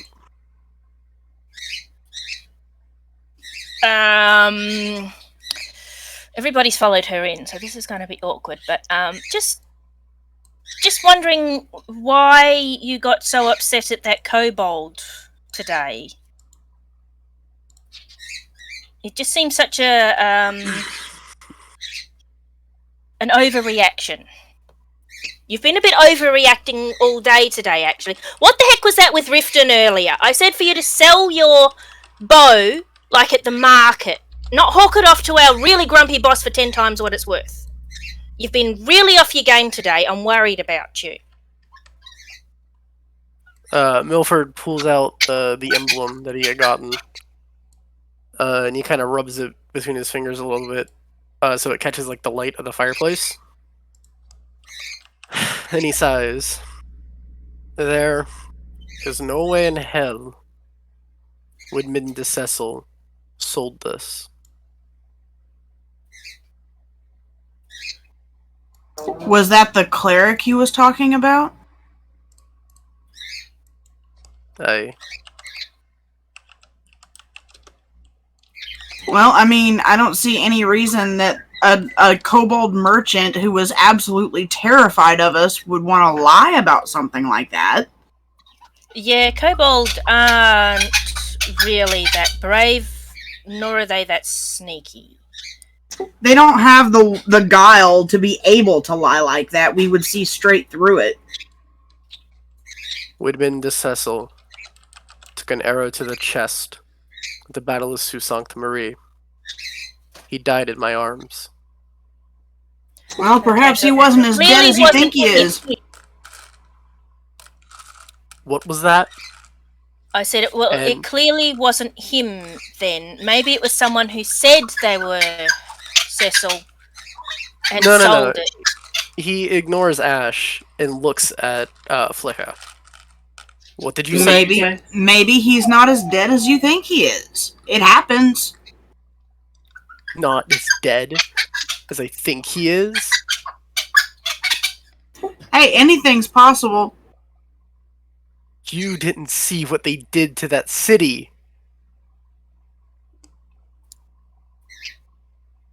You didn't see what they did to them. You didn't see. So remember that half a bottle of wine that you handed to Corey when he was having a very rough time?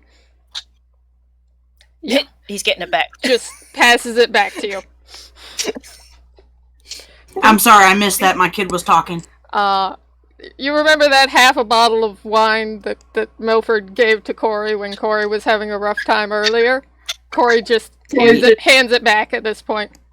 Lad, I think you need this more than I do right now. I don't want it. You don't want it? No. I got complacent before. This is serious.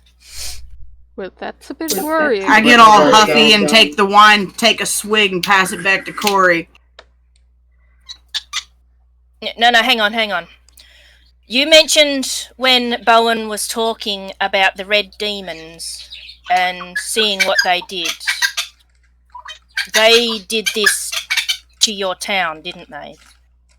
This is the town you said was destroyed. Aye. The town you can't go back to. Aye. And this was your friend, this Cecil, Windmaster Cecil. He was a member of my unit. Well, I think the only way we're going to get to the bottom of this is to go looking for whoever it is that's either claiming to be this person or find out why this person isn't, as gone as you might have thought. What do you say we, Flikk'a and I go back and talk to the kobold tomorrow, when he's not so scared, and we try and get a description, if we can, of the guy who sold him this medal. He did say he didn't remember what he looked like, and he only remembered his name, but we might be able to get some more out of him when he's not so scared. That's literally what I was saying. So, yeah, we'll talk to him tomorrow, and we'll bring the information back, and maybe we can track down this imposter, or, like Flick said, if it is actually Cecil. But I think we need to solve this one. Aye. Cool. Either way, we either find out who took your trinket to that place and sold it, or we find out what happened to your friend. Either way, I think it would be something you're interested in. Lad? Crap, I've completely forgotten what I was gonna say. Oh, bugger. Lad, the way I see it, there's no way that the kobold could have lied. Not just because kobolds are kobolds, But because if he was lying, how would he know that name? Records of the dead. Don't care anymore. It was 4 years ago when he said it got sold. Whoever it was is long in the wind. Probably some battlefield scrapper. Well, at this point, we've got a list of things to look for. I'm sure we'll find a lead. You never know. We can look. It doesn't hurt That's to add it. more. We'll go back now. No. No. We can't lose focus. We stay with the mission. You want to talk about losing focus? You're the one who slammed an axe into the table and terrified the merchant we were trying to make deals with. This is already losing focus of our mission, and if you want to get it solved, then we can get it solved. But if you don't want to solve it, stop being an ass about it. Fine. I think what he actually means is want it solved. Oh boy. Now get the hell out. Ash gives him a very sympathetic look because, yeah, she knows more than she's letting on. Corey settles on his bed and just stares you down. Flikk'a just kind of grins and says, look, I don't know what your beef is or what your history is or anything about your traumas, but if you're going to derail our mission because of your temper, then it's a problem. So we need to figure out a solution. It won't happen again. I swear it. Is that good enough for you? I guess time will tell. It'll do for now. Come on. And she sort of tugs on Flick. Corey we need to find you a room. Corey just looks at Flick and just gives her a sort of, I'll handle this nod. Yeah. Ash sort of tugs Flick out of the room because she's intending to go speak to the kobold tomorrow, regardless of what Milford says anyway. Flikk'a follows along reluctantly, but still kind of wants to scrap with the dude. There is a nice couch in your room. Flikk'a can crash on the couch. Or if Aleyna's curled up as she usually is, you can share a bed. I think the Griffin's gonna curl up with Aleyna while Flikk'a crashes on the couch. Okay, so we're all going to bed for the night? Yeah, Cora's going to write in her new diary for a little bit. And okay, then she's good. Go we're going to take a break. I've got to pee. Okay. That was planning Potty break. to interrogate Milford a little bit, but okay. You can. She's just taking a potty break because we've just left the room, but yeah. Yeah, well, can't interrogate him without the DM there to. Well, when she gets back from potty break, but yeah, you're still in the room, so you're quite capable of doing that. But Ash didn't want to flare up the situation anymore because Milford was getting really grumpy, and she knows more than she's letting on, so she doesn't want to upset him. And Flikk'a doesn't know shit, so she's trying to fix the problem. Yeah, the same way as she fixes it with her brother. Yeah. Which is why Ash got her out of the room, because that wasn't going to work either. Literally, the whole look between Corey and Flikk'a was Corey going, okay, tone it down. I actually know this guy a little bit. I'll handle it. Yeah. Hey, Flikka''s got a temper too. Yeah. We noticed. Corey's just like, at this rate, you are going to get an axe in your head. Please let me handle this. Why do you think Ash got her out of the room real quick?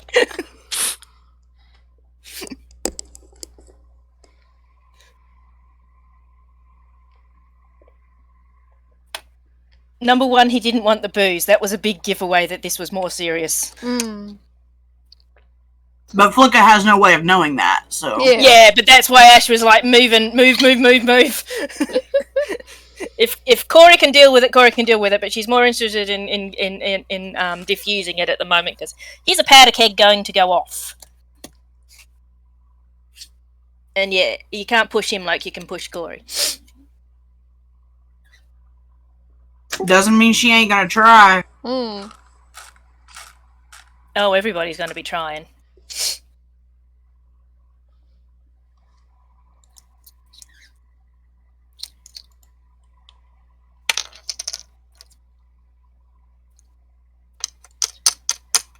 How much water did she drink? Mm-hmm. Actually, on that note, I'll be right back. Yeah, I might take a quick potty break too, since we're potty breaking. Yeah, this is a good spot for it.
Okay.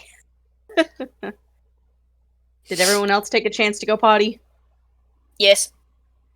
Mostly I'm just bitching at my kid. Okay, so Ash and Flikk'a have gone to their room. Ash is writing in her diary at the moment. Flikka''s going to crash out on the lounge.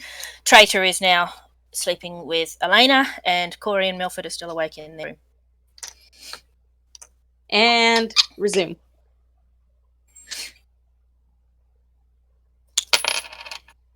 Do we want to skip to the next day, I don't or think is Corey trying to Sylvain's have a back. one-on-one? Corey's going to try and have a one-on-one, but I don't think Sylvain's back yet. Ah, my mistake. I apologize. Yeah. I am craving Doritos like no tomorrow. I would just like to point out that it's funny that Shally's character is all reds and greens and Fenni's character is all blues and purples.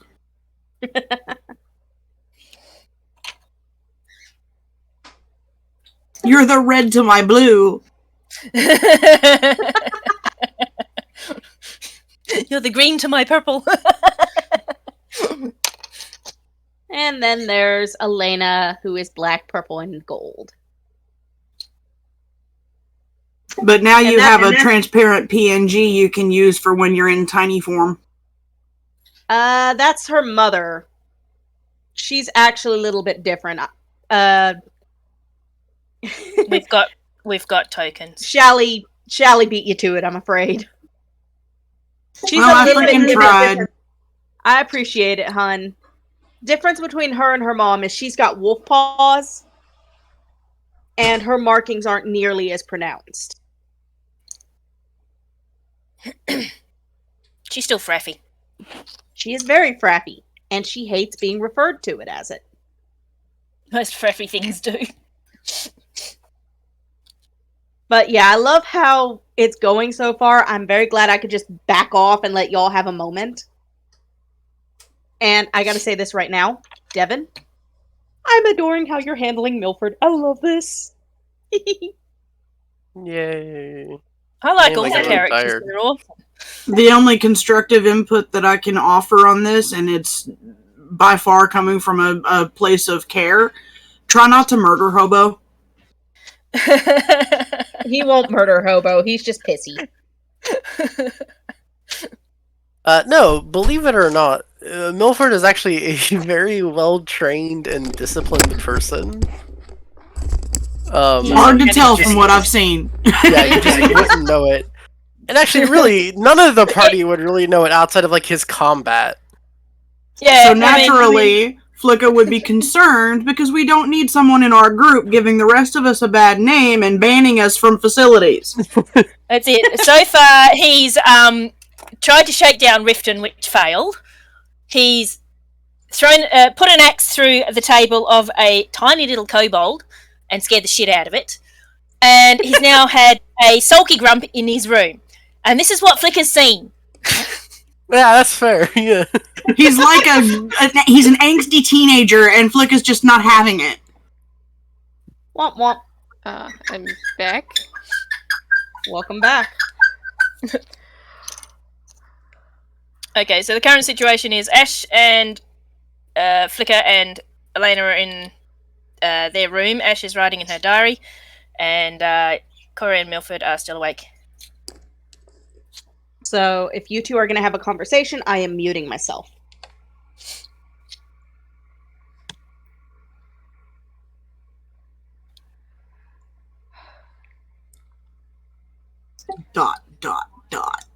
Yeah, she's thinking. Alright, lad. I know you don't want to talk about it. And quite frankly, I'm not really a talk about your feelings sort of person myself. Though I suppose if you did want to, I'd listen. But your head hasn't been on straight today. And I know you're not usually like this. Damned book. Milford is currently rummaging through his backpack. Through like all the pockets and stuff. I know I had it here somewhere. Where the hell is it? Uh-oh.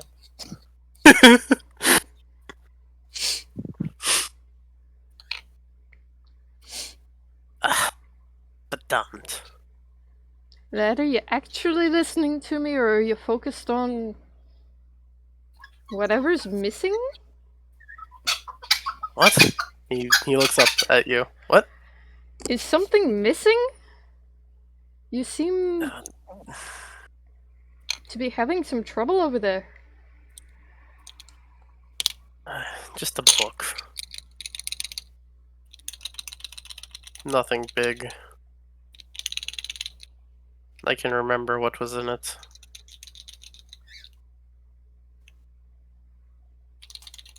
Still, if it's bothering you, we could look for it. Might have fallen out somewhere. I hate to break it to you, but your bag is not particularly in the best of shape.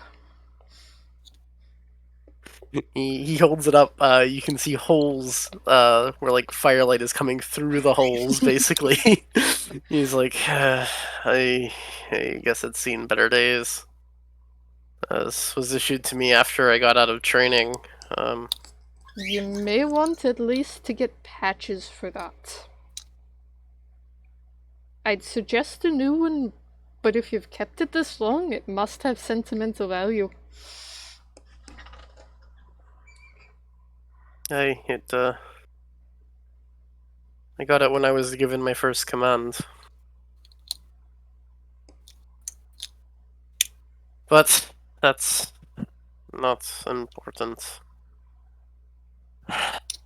I suppose I do owe a bit of an explanation to the day's events.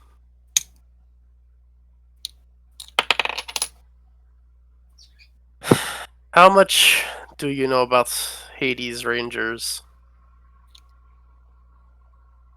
How much would Corey know about that? Yeah, I was just going to say a history check. Okay. What should I that's a roll? history What check. should I roll? It's not gonna be much, I'm sure. But yeah. Let's see if he's heard anything, because the odds are very low. He lives on the ocean. He doesn't know about land Yeah. people. You've heard whispers, that's about it. Not much, lad. To be honest, if it's not a group that operates at sea, I don't really pay attention. Fair enough. This is the longest I've been on land in a long time. The Rangers were military unit.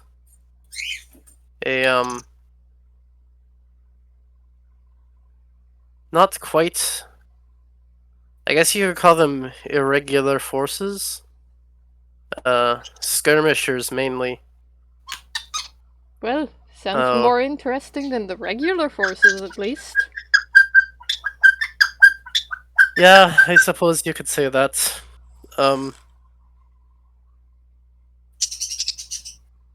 I handpicked each member and would train them up, and we were more of a family than a military unit, really.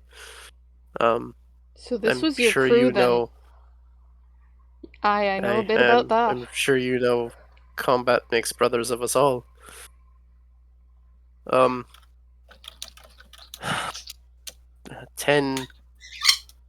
about 10 years ago, we were assigned to the port town of Sault Sainte Marie. Not at first for any particular reason. I assume just because there was no active battles at the time, and they just needed somewhere to garrison us. So we would stay there, and we would help with, local law enforcement, whether it be some extra muscle for the city watch when needed, or helping with search parties, or anything of the sort. As time went on, I don't know about the rest of my men, but I kind of liked the town.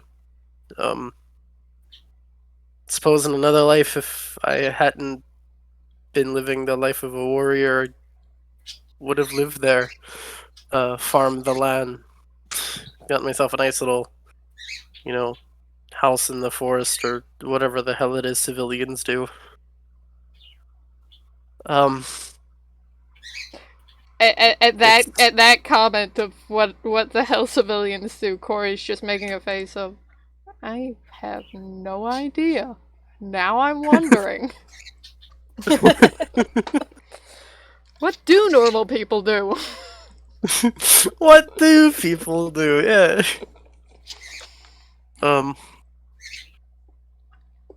It's where I lost the closest thing I had to a sister, and where I lost the closest thing I had to a family. My entire unit was wiped out at the Battle of Sault Sainte Marie.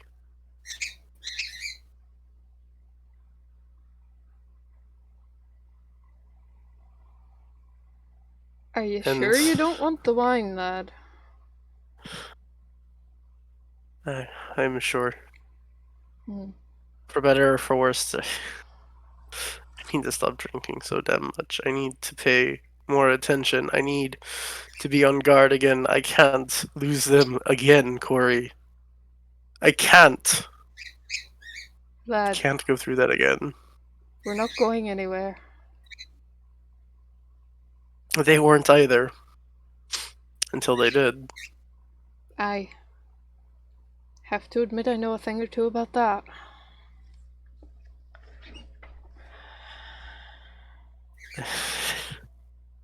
That emblem today, it brought up some rather bad memories. Ones that I've spent the last 5 years drinking to forget. I had hoped that if I lived far enough away from everyone, I wouldn't be a problem anymore. But I guess I got roped back into it again. It won't happen again. Tomorrow morning, I'm going to go apologize to that kobold, and I don't know, throw some gold at him or something. I don't know. Well, lad.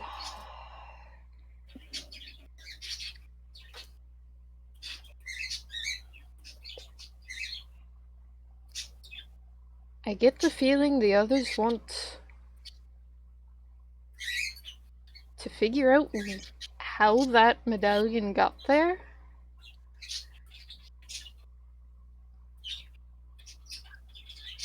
Personally, I think it would help you if you did know. I don't want to know.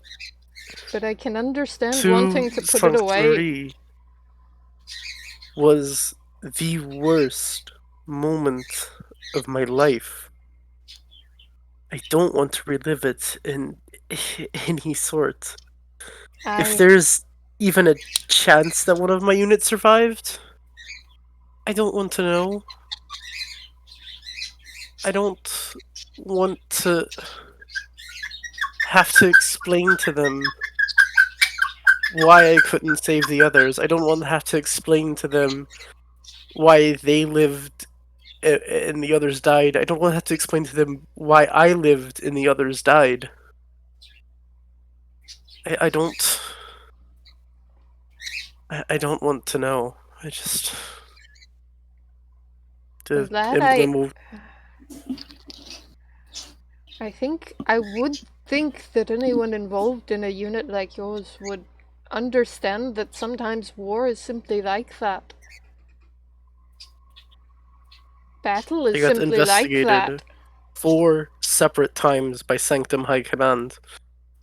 They called me a coward publicly in front of the entire capital. Then they're right bloody idiots. I've seen you in battle.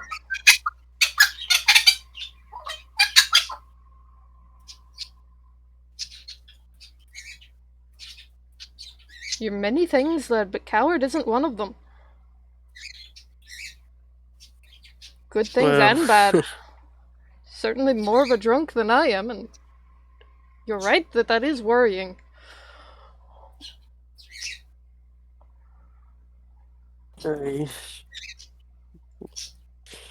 Well, I'm going to try to keep the drinking to a minimum. It won't be easy. Probably what most of this is I got one hell of a headache. But I think we should get some sleep. I've got an early day tomorrow. We've got to go apologize and make amends, and we've still got to do whatever. I don't even know anymore. I hate this damn town. Do you know what I'm looking forward to, lad? And what would that be? When we finally find a town that you don't hate. I think it'll be good for you. I suppose. And Corey's gonna look at you for a moment, and I'm actually gonna roll to decide if he actually says what he's thinking about saying.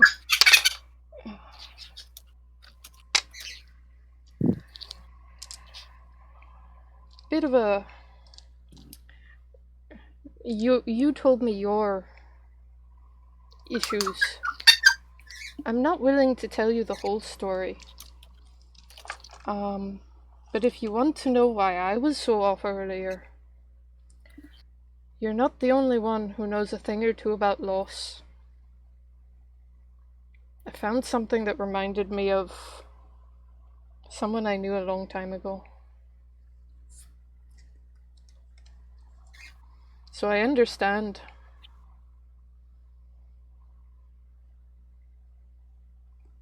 Right, sleep well. And he just rolls over face down onto the bed. Milford slips the emblem into his backpack and goes to sleep.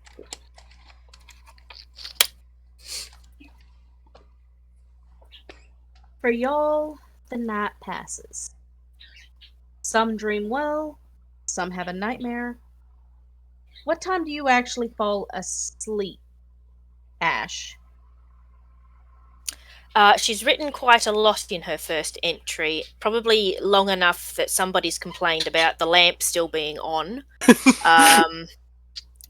But yeah, she probably falls to sleep like about 11.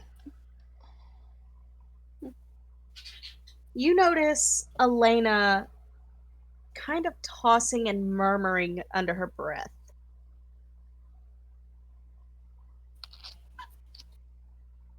And you catch one word.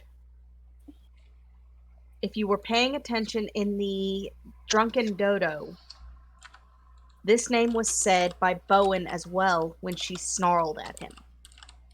You catch the name Rose. But that's all you catch as she settles down, pulls her tail up, and resumes that pose that you had seen this morning of her curled up tight with her wings draped over her. She calms and she falls asleep.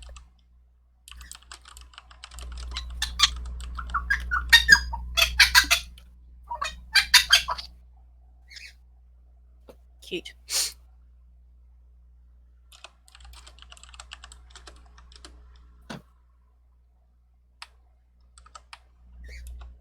So your night ends, the sun rises, and when you wake up, you don't hear Aleyna sneaking out. But she Stealth check? is... Yeah, I'm about to roll a stealth check. I have to get over from Bowen to Aleyna. Question. What time is it? It is about 5:30 in the morning, right before dawn. Okay, because she might run into Milford as he's like leaving too. Oh, she's dead to the world. Aleyna's quiet.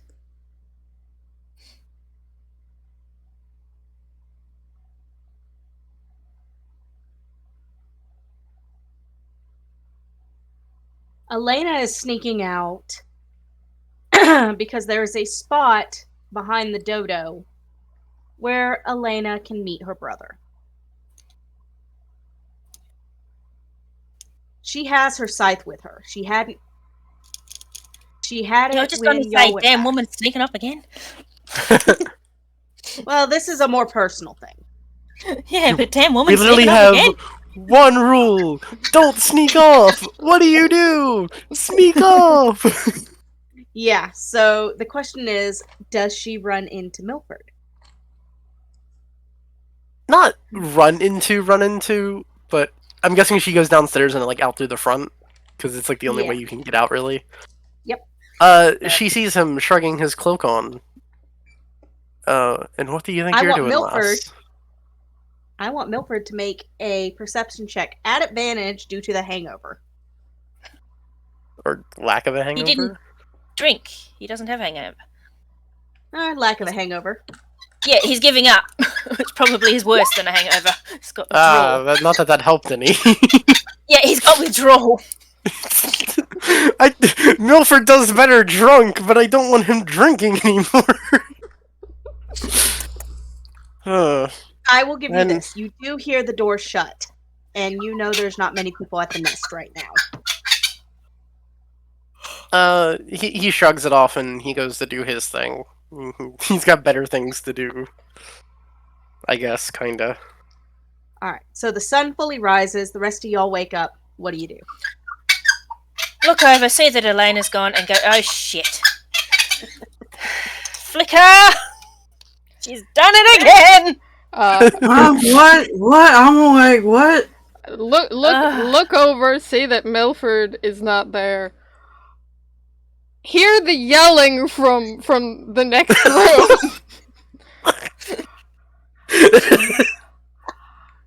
Don't worry, Milford's gone too. Hopefully he's with her.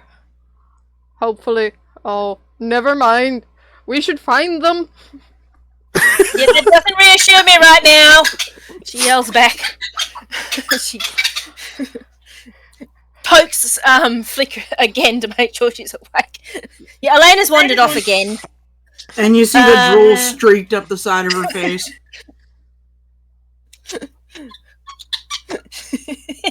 and the hair that's styled by Pillow. Corey's just jamming his hat on his head and getting ready to go look for them.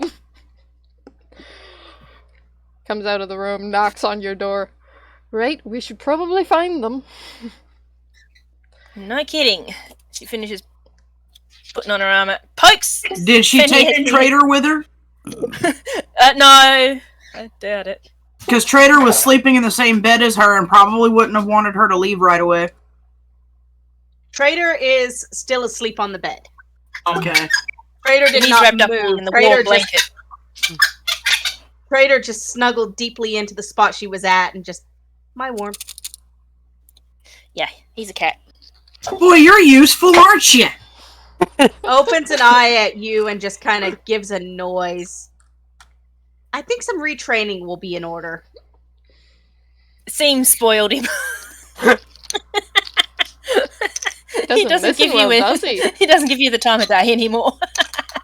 No more fish for you. He hisses at you and just kind of gets up.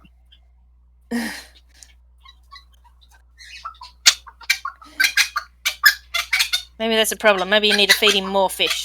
Anyway, no time for that. And yeah, she gathers her stuff and goes out with Corey. Taking you didn't notice him leaving either. It looks like he's been out for a while. To be fair to Corey, Milford did say he was going to get up early. It'll occur to Corey in a moment. Yeah. Let me get to it. I just want to let you know that in case you'd forgotten, No. because we talked a lot. I'm aware Corey is half asleep. Okay. Alright, so yeah, Ash is Yeah, it looks like he was left early Right. I think he said he wanted to go apologize to the kobold. oh bloody Let's hell, go he's get gonna him. scare the thing to death! Let's go get him before he decapitates him before we get there. He's normally more level-headed than that. Yesterday was a strange day for all of us, I think. Yes, you were acting a little bit off yourself, weren't you? Don't know what you're talking about, little one. Uh-huh. She leaves it at that and goes down the stairs, but she's given him a look to say, yeah, I know something's up with you, boy. Should I at least try to roll deception here? Yes. Flikk'a just gives him an insight. Flikk'a just gives him a smirk. Yeah, that wasn't convincing, even though it was probably That the depends. She most... could still believe him. She could still roll low. Yeah, it's still not convincing as a general rule. She knows. Yeah, she she knows better. Yeah. She'll pick that one up later. She put a pin in that conversation. But yeah, she's more interested in going and saving this poor little kobold who she was hoping to plug for information this morning without it being shit scared of Milford, who's now gone and ruined the whole plan. So yeah, she's rushed down the stairs and out the door. And nobody's had breakfast. Hopefully everybody else has followed her. Corey is actually going to split off and look for Aleyna. Because he's not really worried about where Milford's going.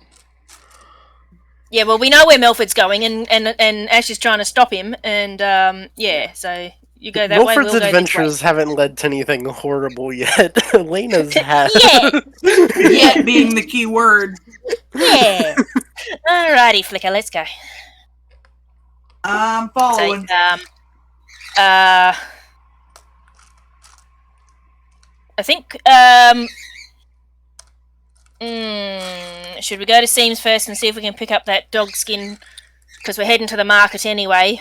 Or are we going Let's to save do that. the kobold? Let's go save the kobold first, and then we'll go get the skin. Yeah, good plan. He's been there a few hours already by the looks of it. Who knows what's going on. So yeah, we head to the market first. Corey's gonna split off and head in the direction of the stables.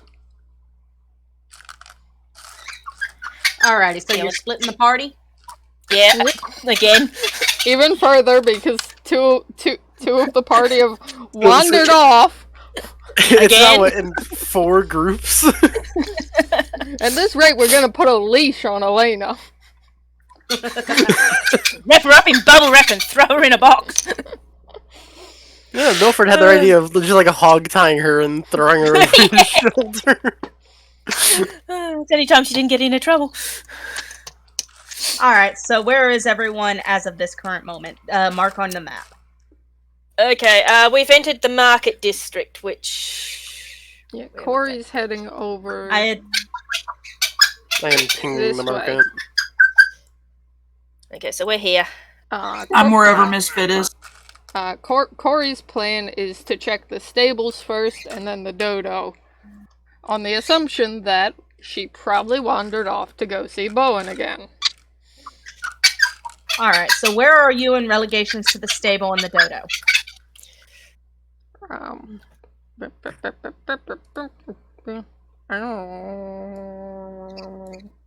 Starting with the stable. Alright, so as you get closer, I need a perception check from you and from the girls. Okay. And by the way, Little Kobold is over here in this corner.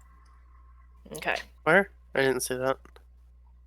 The little brown... Oh, This then he's one. over there. Well, that was not a compelling perception check. Nope. But you see the sky. Corey's still waking up.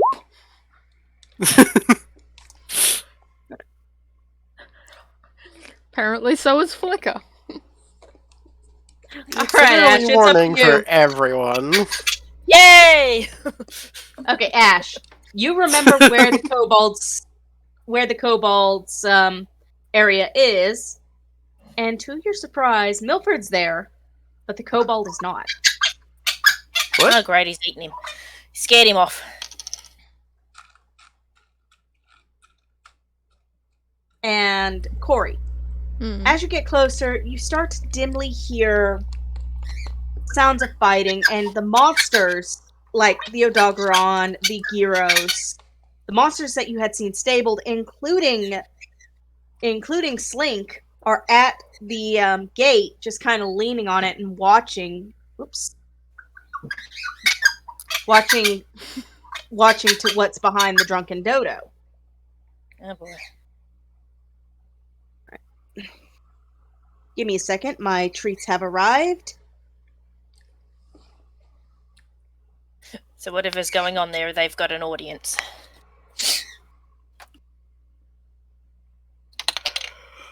I am now imagining these like dragon monster things like making bets and throwing gold coins somehow. Like one of them's got like that transparent three green bones on the visor little- on. We got 3-1 against, 4-1 against.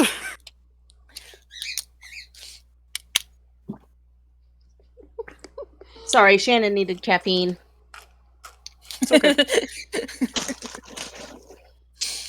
Therefore, Shannon ordered from GoPuff and got a couple treats.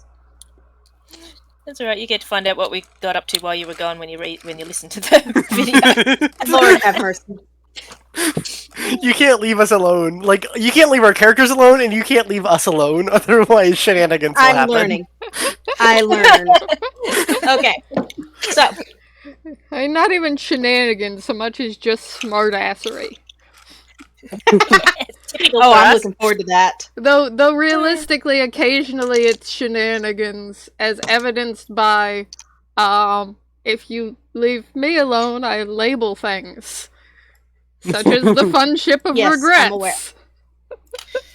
And yes, I just scrolled down so that would be visible in the video when I said it. Good timing. It's very, very cinematic timing. Alright, so Corey, it occurs to you that Bowen had mentioned a time last night. And that you suddenly hear across the field, "Son of a bitch, that hurt, Bowen!" just going around to see what's happening. And you Here see we go again. you see Bowen and Aleyna squaring off and actually fighting. Alright, Corey's just watching this with a grin and then calls out to Aleyna, "Lass, we're gonna have to put a bell on you if you keep doing this." At your distraction, Bowen sweeps her with the dull side of his scythe, and she lands hard on her back. Oh, Corey was absolutely intending for a distraction. Intentional. Bowen looks over to say something when his legs are swept from under him thanks to the tail, and you hear and see a slice of blade against flesh. Aleyna now has a matching scar, a matching cut to her mother. Oh, isn't that adorable? No. When you distracted them, Bowen went for another strike, and it caught her across the face. Here's the question. Were they sparring or were they really bitch slapping? They were sparring, so it's non-lethal, but it is going to scar. Here's another And question. all you... Shoot. Is this audible from the market? The resulting yell of agony is... Oh, good. Milford's gonna start making his way over towards that yell of agony, just, because people don't yell in agony too often. What you essentially hear is... Don't go anywhere yet, because Ash and Flikk'a have just gotten there. Oh, yeah, that's right. I'll wait then. Yeah. Oh. Alright, both of you. You need to be more careful if you're going to be... whatever the hell you were doing. She takes literally a handkerchief and holds it over her eye to dot the blood, which is pretty substantial. Sparring, training, working out some emotions. Do you need a healing potion? I'll be fine. It'll stop soon. Head wounds. I'm not kidding about the bell, you know. Is he within range of her by now? Oh, probably. He would have come over to make sure she wasn't seriously injured.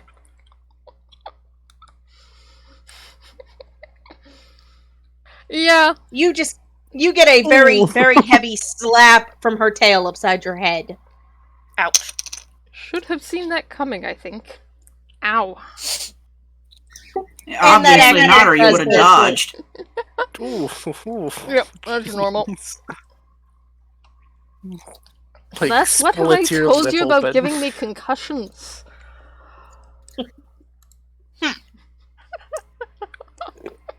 Yeah, what have you learned about not interrupting a spar? Well, it would have been very funny if it weren't for you getting cut on the face. If you just landed on your ass, it would have been hilarious. It's all fun and games until somebody loses an eye. I'm gonna guess these two have just arrived, or these three. No, we're still at the market waiting to deal with Milford and the kobold. Yeah, I was just being snarky. Bowen just basically has enough medical knowledge to stop the bleeding. Mom's gonna kill me. Oh no. Aleyna, if Corey is there and has the picture of Aleyna's mother, wouldn't he be able to see the significance of that injury? He's oh yeah, he'd be able to see the resemblance. And after a moment, once Bowen's stopped the bleeding a little bit. By the way, now that I actually have a moment with you, I wanted to show you what I'd found on that ship.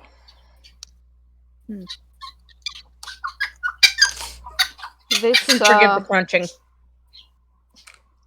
And he pulls out the picture which has legitimately not left his person this entire time. He is keeping that close. Yeah. Bowen looks at it. That's our mom. Aye, seems like it. That means that's what was him on the ship, wasn't it? At this, Aleyna's ears go back, and you actually see not shock, but sorrow and loss. As a couple of tears fall. Bowen pulls her close, and you actually get to see a moment of her being vulnerable. As her reaction and her realization that, yes, that was the Grabok. That was the ship she was born on. And the skeleton she found was the captain.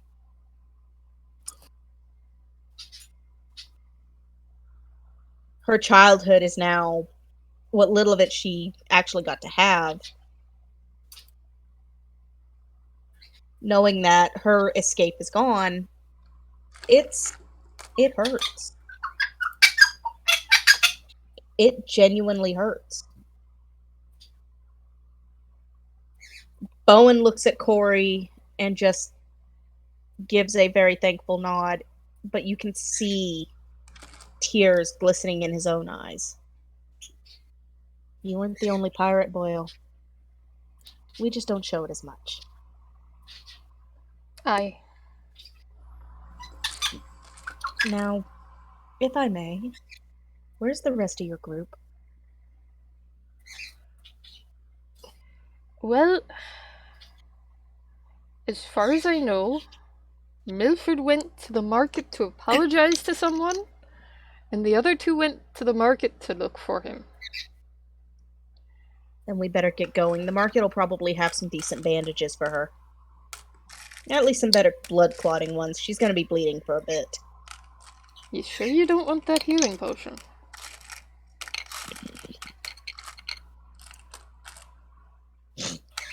She just huffs smoke at you and starts walking. Fair enough. So as they're walking to the Meanwhile- market, Pockets you guys are up. Pockets the picture again. Yeah. Hey, hello? Same. Is anyone there? Hello? I'm not the real one. I'm not gonna hurt ya. Go away! Closed! No, I just want to apologize. You broke table. Milford!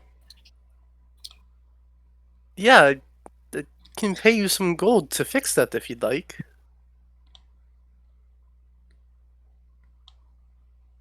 Look, You see a gold tail just kind of swish and then hide back under. I'm sorry. I don't usually react that way. It's just it was something very special of mine, and I just wanted to be shown the respect it deserves. Sure, you understand. Understand plenty. Still Right. go away. Well, and then he takes out 10 gold and sets it on the table. I will leave you be. At hearing Ash call Milford's name, you see little horns, little purple ears, and just two little beady gold eyes just peek up and go, I hear Short One. Short One has money. But still, this poor kobold's terrified of you. Milford. I said I'd handle this, didn't I? I walk up to the little kobold and offer a hand to help him up. No thanks, I'm good. Don't worry, little guy. We're not going to let anybody hurt you. How about you take Milford to go look for somewhere for him to sell his bow, And I'll talk to Judy here, okay? Alright, but we gotta meet back up to go get that skin took care of. Yeah, this won't take long. Just take him away. Come on, angry boy, let's go. Alright. I think we've terrorized the locals enough for one day. Ash watches them walk away into the crowd, and then she turns to the kobold and gives him a charming little grin. She's about his height, so she's not exactly threatening, and obviously he likes her because she's already given him some gems. And she pulls out one of the other gems that she hadn't sold him yet. Let's see what I've got left. She pulls out one of the lazuli, and she shows it to him. He comes up, and you see that he normally stands on this long bench. There are claw marks where his toes dig in.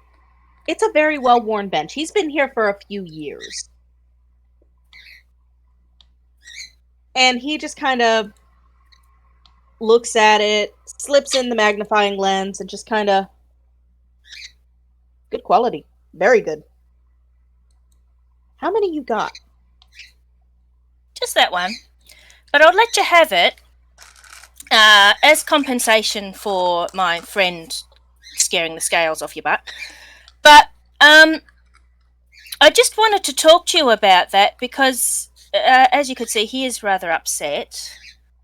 But I know it was quite a while ago that you said this person sold you that trinket.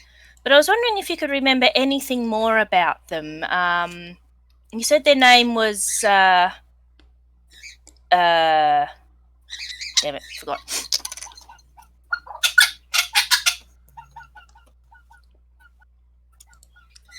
Cecil. Name? Yes, you said he was Windmaster Cecil. Do you remember what species? Cecil. Widmund. Widmund. Out of context. WIDMUND DESEYSSEL.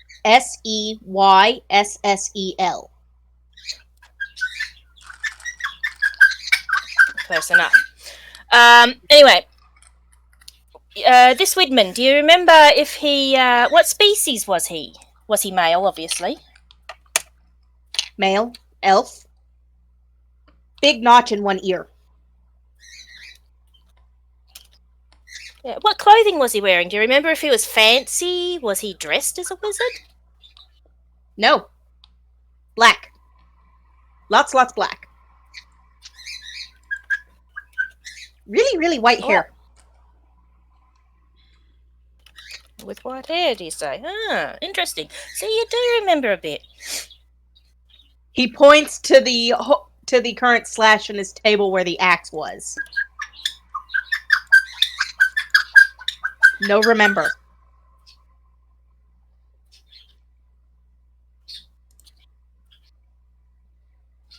Do you not want this guy to know that you do remember him? Smell dead.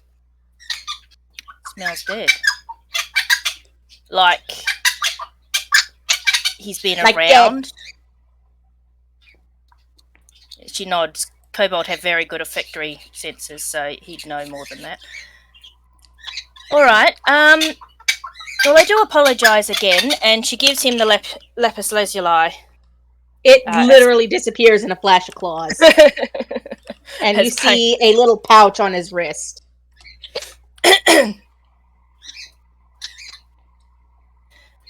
And, yeah, I do apologise for him again. Humans can be a little bit temperamental, and he's a little bit more temperamental than most. And I'll keep him on a leash next time. And yeah, he taps table with his middle claw. Who screamed? Who screamed? Good question. I have to go check on that because I have a very good idea, and I'm not going to like the answer myself. Medic, pink tent, buy books. It's all right. I know a very good medic. She travels with the wagon that I'm on. But thank you for your information. You've been extremely helpful, and I hope next time I'm in here, I'll be able to sell you some more gems and things. Maybe. Safe be. You too. And she gives him a little wink and saunters off. So I'm just gonna say, out of character, Smells Dead is fascinating and unnerving. Very, very unnerving. Also very unnerved by Smells Dead. Because I had my suspicions from the beginning, and that's why I said he may not be as dead as you think he is. Yeah, he's a zombie, great. Yeah, because out of context, or not context, out of character, necrotic spells were used at Sainte Marie. So. Yeah, Milford is not going to be happy. No, Either way. probably not. No, either way. Alright, well, she's gathered quite a lot of information to give to Milford at a later date, but she's hurried off to find where Flikk'a and Milford have gone off to. And they need to go back to the seam to get that skin so that they can buy this book for Flikk'a. Whether or not the other two catch up to him beforehand is up to the other two.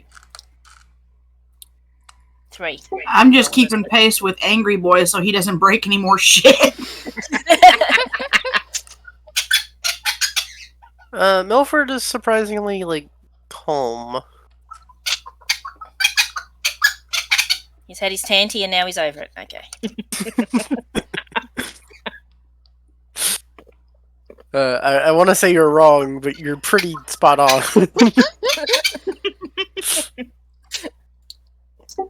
So, Aleyna, Owen, and Corey are about here heading towards the market. Yeah, they're still far away. I don't think they actually would have heard her scream, but they may have. Ash catches they would up. have. She yelled pretty damn loud. Ash catches up with Milford and Flikk'a. All right.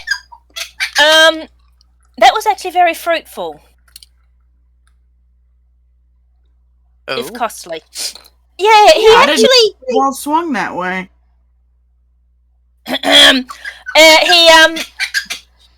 He actually did remember a bit more about this person that he says was your windman, and he was able to describe him quite well. But I'm not sure you're gonna like what I found out.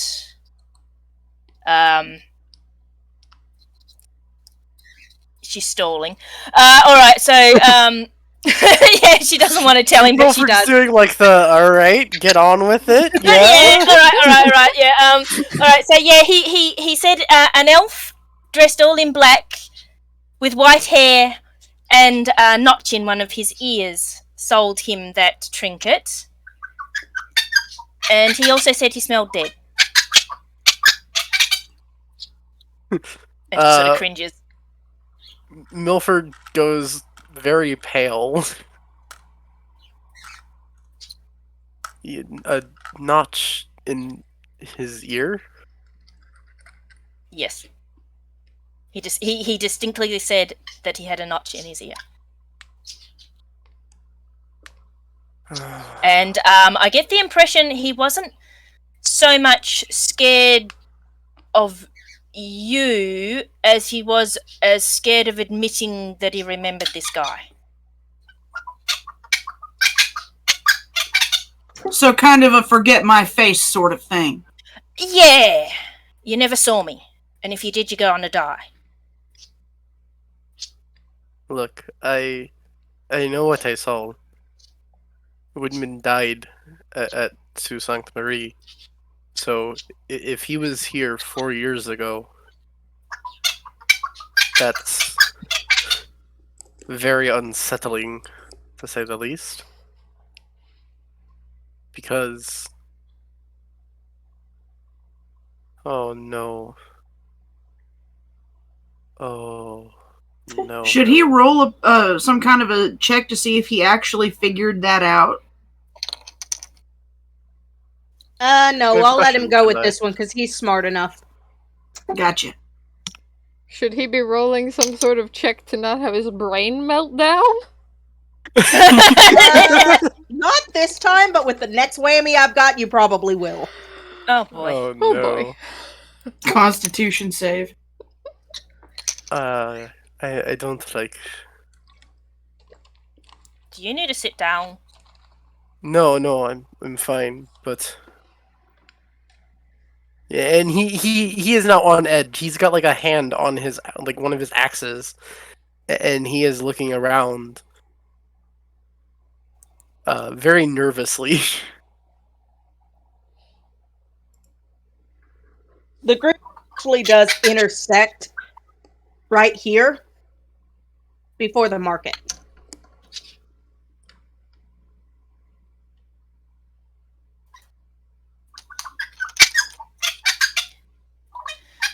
Yeah, this is going to be fun. Aleyna spots them and just instantly tries to hide behind her brother, forgetting that she's 2 inches taller and has big-ass wings. Yeah, that works. Corey's Well, just it's her brother's fault she got hurt. Corey's just following along behind y'all. Milford points to Aleyna, like specifically points to her, and then to his eye, and then makes that like "what the heck" gesture with his hands, like the spread out in front of him, like what? Someone had some fun without us. She points to Bowen and then storms off. What did you do? Who, me? Nothing.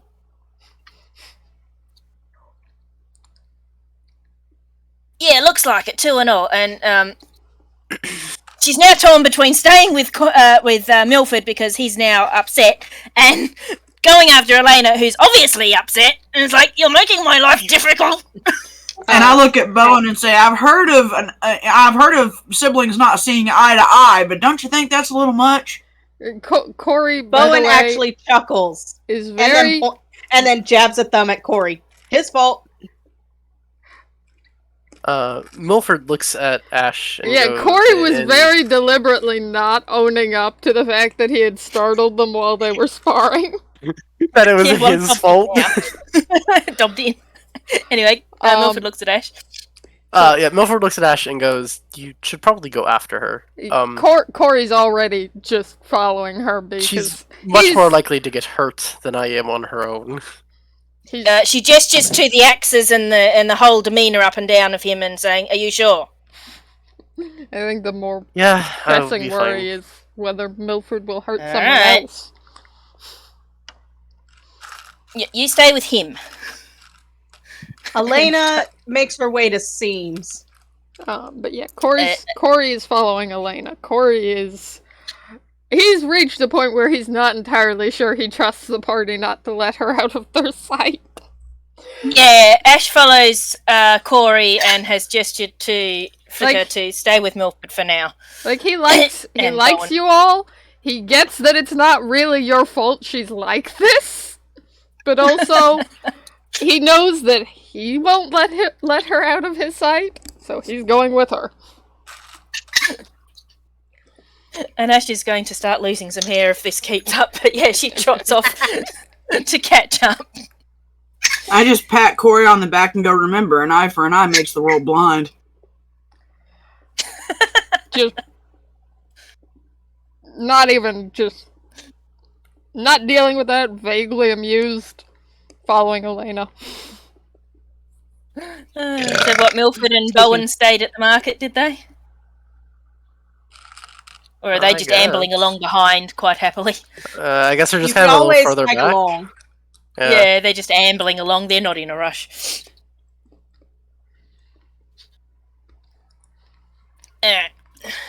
So you reach Seams, and Seam is actually petting her guarga and being very, very calm. Seems always Seems she calm. already... Seam gestures to Aleyna, who has some gunk on her eye, and you can hear, shit, shit, shit, this stinks, shit. You move, and I'll have to reapply it. You're not fair. And you're the one constantly getting hurt.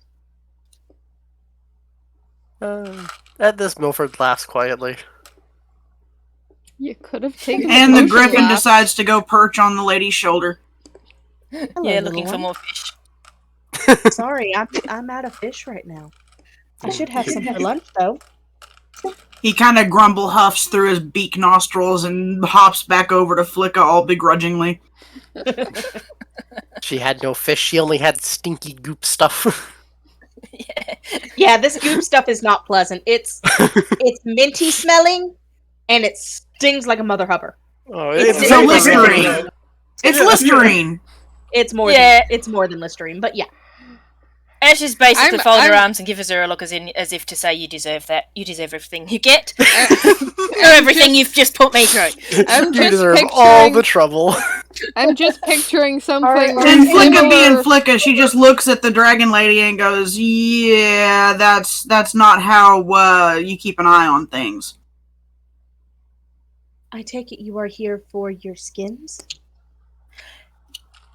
Yes, please. Same. Are they ready? Yes, both of them, the hellhound and the bear. Awesome. Did you hear that? Your wubby's done. Aleyna cannot move, but she She does knows. give a one-eyed glare. a what? Is that This what you apparently call- came. This apparently came from the ship that was out at the dock. Apparently, Aleyna grew up on that ship, and this was her bearskin blankie. I see. No wonder she's giving you the death glare. Yeah. It's it's not so very like- effective if it's only half strength. I want everyone to make an immediate perception check.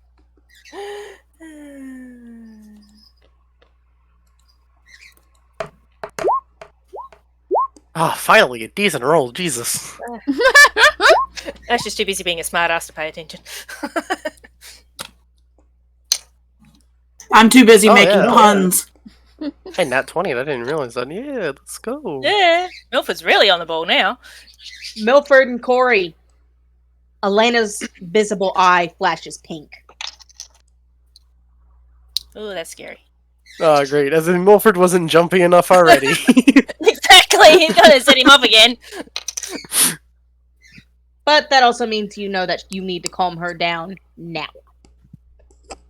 Worrying Yeah, because Milford Corey's about to be a goes smart up. ass. Milford walks up to Aleyna. Careful there, lass. You don't want to get all fluffy again. At the sight of the flash of pink, the griffin climbs down Flikka''s shirt and pokes its head out of her tits. Do you want to know a secret, little one? Of course, obviously, Aleyna is like, like, I think like 4 or 5 inches taller than him. Yeah, little one, that's gonna go down well. Yeah. She looks at him with just irritation. He rummages around in his backpack and he pulls out a 2-pronged fork. Oh, It's no. very old. The metal handle is gone on it. It's just like the bare metal. Like there's no like wood on it or anything. Yeah, you see this fork? I could get a better fork, you know. I mean, there was plenty in the market back there, and they're not that expensive. But this fork is from, well, I mean, Mom gave it to me back when I lived on the farm still. It's okay to be reminded of your childhood, no matter what it is, whether it be a fork or it be, a necklace or in your Or a case, bratty blanket. little brother. There's always something that Uh, helps calm us down, Corey's going to attempt to and thwap there should be Flikk'a no with his shame in tail. it.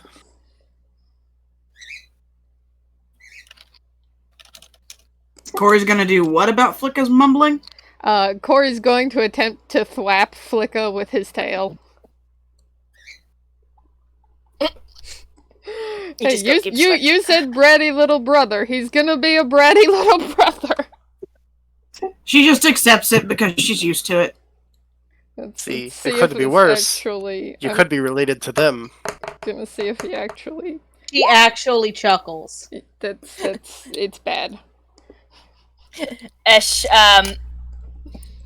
grabs the bear skin and takes it over to Aleyna. She's probably heard the last bit. It could be worse. You could be related to them, so she gets a bit of a chuckle too. She very nicely puts. I think she can only reach to about her knees anyway. But if she's sitting down, she puts the bear skin over her and gives her a smile. She's not going to let it go, but she won't tease her at the moment. She actually turns, and you see her bury her nose into it and just inhale, and you see her whole body go lax. On this skin was actually a charm, so it always smells like a very specific tree blossom. One that's known to calm Aleyna down. She would always have that tree scent, even when they were on the high seas. In this case, it's Japanese cherry blossom. But nice. The realm's equivalent of it. Yeah. Can I move yet? No, not yet. Another 2 minutes. This stuff stings, seem. I'm aware. Could be worse, Les. I could be the one treating you. So, if we've got our little skin thing, don't we have an elephant in a bookstore to go visit? Well, yes, we do. And so she grabs up the two-headed dog skin and rolls that up. Thank you, Seam. You don't want to wait the 2 minutes? No, we'll do this. We just be quick. Can I trust you two to keep an eye on her this time? Keep us stay put? Well, that's debatable. Her brother just rode off. Yeah, I suppose so. Corey's just staying where Aleyna is. Yeah, Corey, she can trust to keep an eye on her because Corey's been doing a good job so far. Milford's a little bit distracted, and Aleyna's really hard to keep track of when she doesn't want to be behaving. But, all right. So we'll quickly go and see this elephant. Just locks it on. Don't think you should call him an elephant to his face. Yeah, that sounds like something he would probably take offense to. You think? I'm a pirate. I don't do social graces. Then let me do all the talking, dear. There's enough trouble as it is for today. You make it over to Lee's. You make it over to Lee's stall. He's actually there, crunching numbers, and he's rather relaxed. But he does not notice you right off the bat. It's alright, because Ash goes, "Good morning!" I have a very bad pun. Would that make him a relaxodon? Mm-hmm. Okay, sorry, I had to. And I just kind of saunter in with my titty griffin. It's got a head out of a cleavage, yeah.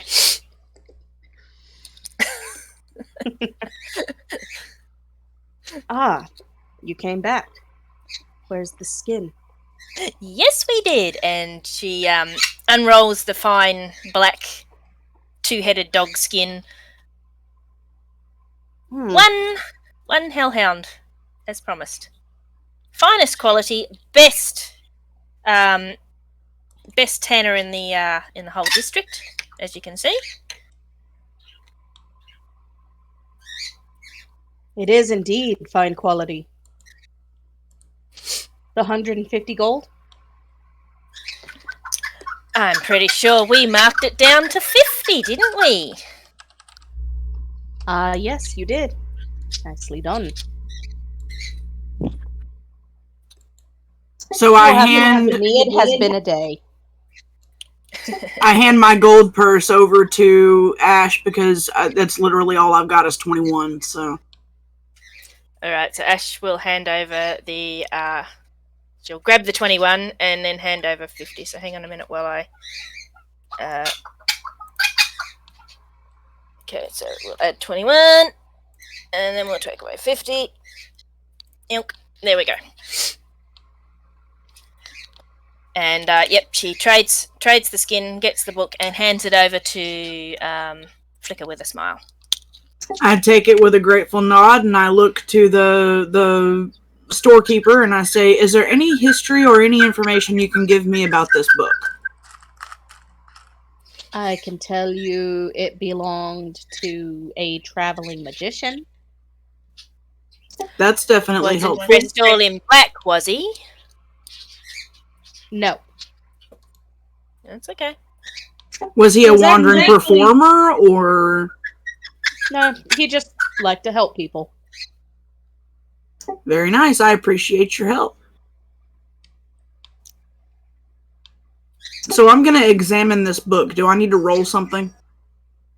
He pauses you right there. I would suggest you examine it after you leave. Yeah, probably best not to open magic books in public places. They can bite back. Ah, that's a good point. So I'm going to stash it in my pack until I can look at it later. Good plan. She locks it on a salute, and they head off back to Seam, and hopefully Aleyna, who's hopefully stayed put. I'm interested to see if there's anything in there that'll help Aleyna. So yeah, let me know if you discover anything tonight. I'm actually going to pull... We are going to try to go a little longer. I am going to ask that you try to get back home as quickly as possible tonight. Yep. Because it's been a few weeks, and I do want to continue on to the next part and get us moving to Aleyna. Yep. So if I'm putting this book in my inventory, what do I label it as or whatever? Right now, it's just a book. You don't know what it is or anything like that. Except that it's magic. Yes. Just random magic book. Magic book. Magic book. In the backpack. God damn it, Devon. Magic book. Anywho, just as a fair warning, we are doing a slight time skip of a week. This is for Sylvain's benefit, because she does do the nightly journals. But this is also going to give Ash a chance to kind of mark off, boring, did nothing, da-da-da. Or boring, talk to Seam, talk to Riften, apologized to Riften. Suck butt with Riften because, oh my god, Milford, you're a terror. Milford is just causing issues. Good lord. I'm not going to lie, just to say this now before we get back into it, I've had 3 people bouncing out of their skins to start this session this week. If anyone needs time to write journals, I could read an entry or two from Milford's. That's Yeah, she's actually very- something we can do is, we get back, the days passed, you've actually drank. Bowen has been suspiciously absent. You go back to the Jaggy's nest. And Aleyna spreads out her fur, and you watch her actually crawl on top of it, curl up, and pull out a book to read. Seems she had slipped off to the market at some point. So she's just reading a fantasy book.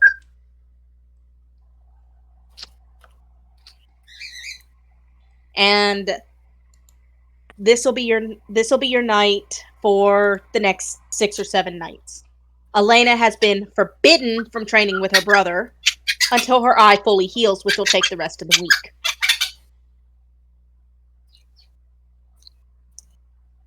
So he's still in town. He's just staying away for the moment. At some point, I'm going to want to look at that book.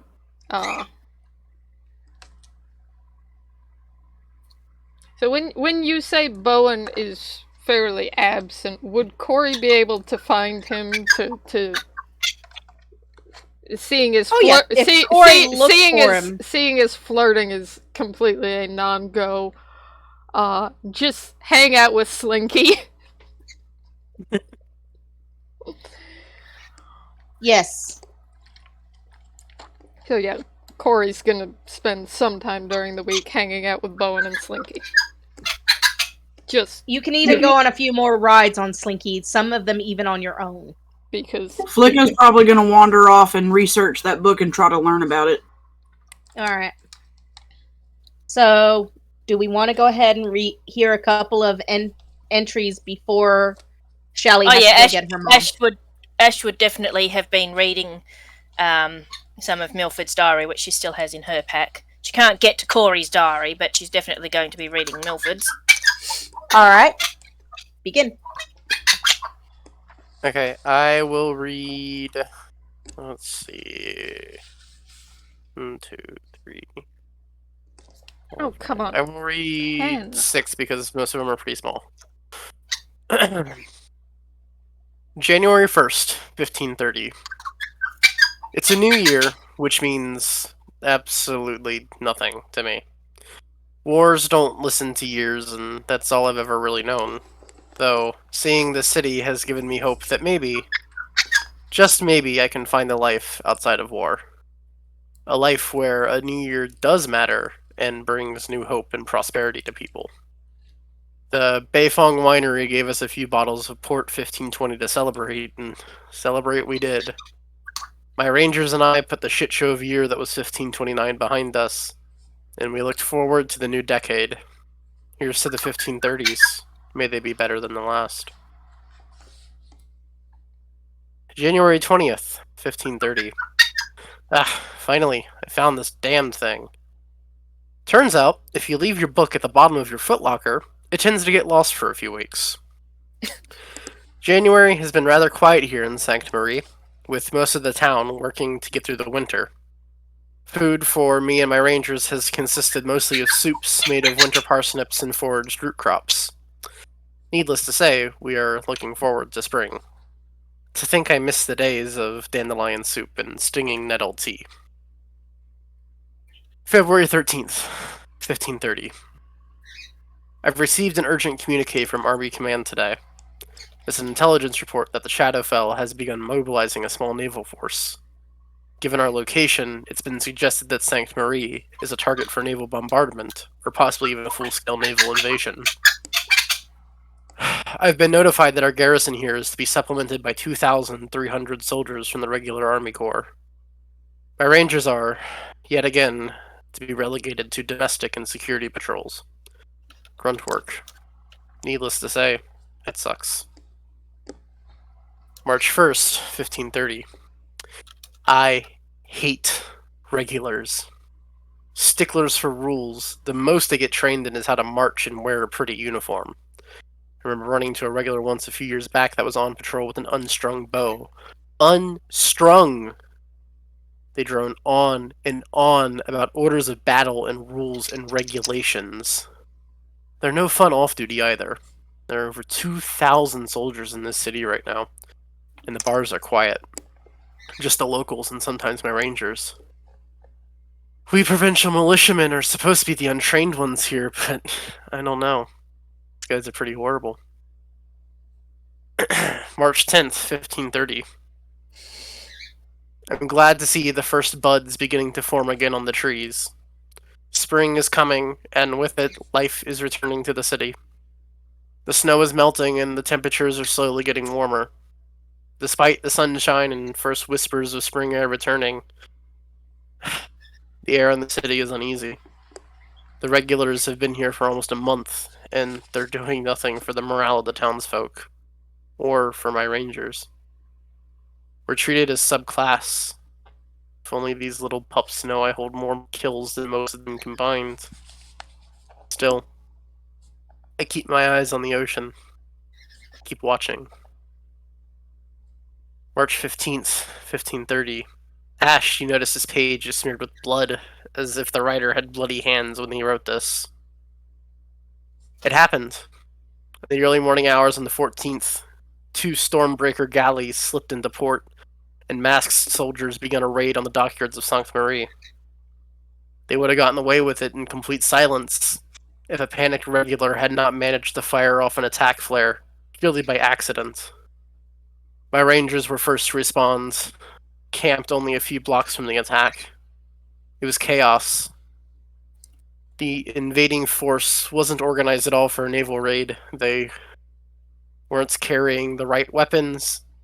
They had no clue where to attack or what to target. My rangers cut them down like the bastard demons they are. After, we set fire to their ships. The message was clear. Sancte Marie is under our protection. And that's it. Mm-hmm. Things are hotting up. So what does Milford do for the next 4 days? So you know, Eh. no, I don't. Well, he's given up the booze. Yeah, he's given up like drinking. He'll still have like an ale with like meals or whatever. I don't know. He's been kind of exploring the city. Staying like shying away from the corner of the market that he very clearly is now not welcome in. Yeah. Yeah, he goes and like visits the graveyard just to look at like the tombstones and stuff. You know, things like a tourist does in a city when like they've run out of touristy things to do. You And could they're like, always "Oh." go apologize to Ripton.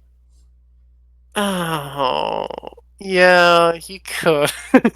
He could, but he's not gonna. No. He's gonna go and see if Riften is around the campsite. He usually is. Yeah. But as you get there, a very angry Zenogre snarls at you. Just as Slinky, Corey, and Bowen are coming by. Corey, this is your first time seeing the Zenogre. I'm still writing the entry for the 28th at this point. Because Corey's entry for the 27th was written, 1, in the middle of the day, and 2, was almost entirely him being deeply messed up. There's a lot that he's trying to cover about the 27th in the afternoon, and that he didn't mention on the 27th.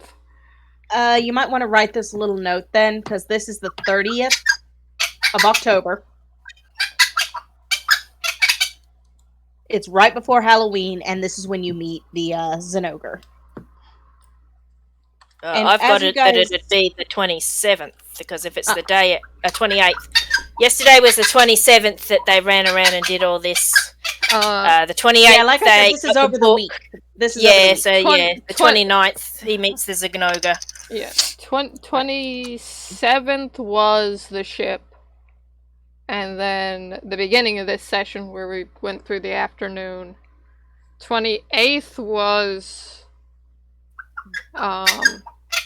Aleyna sparring with Bowen and Milford trying to apologize to the kobold. Emphasis on trying. And that's where I'm up to.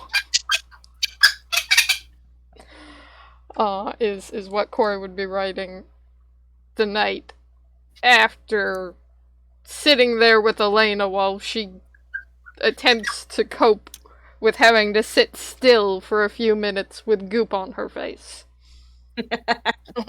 So it still works out that the 29th he sees the Zenogre for the first time.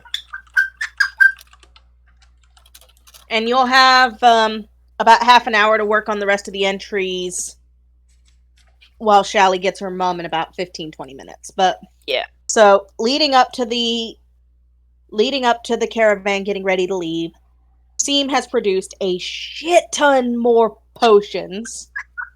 No one else has had need of your services, and Bowen in general, he's doing something on the sly that you don't know about yet.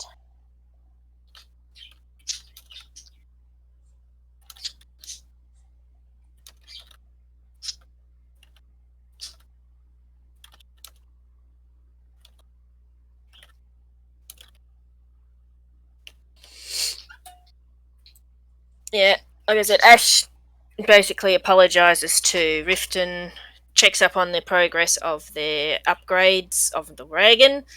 They're about And- halfway done. Yeah.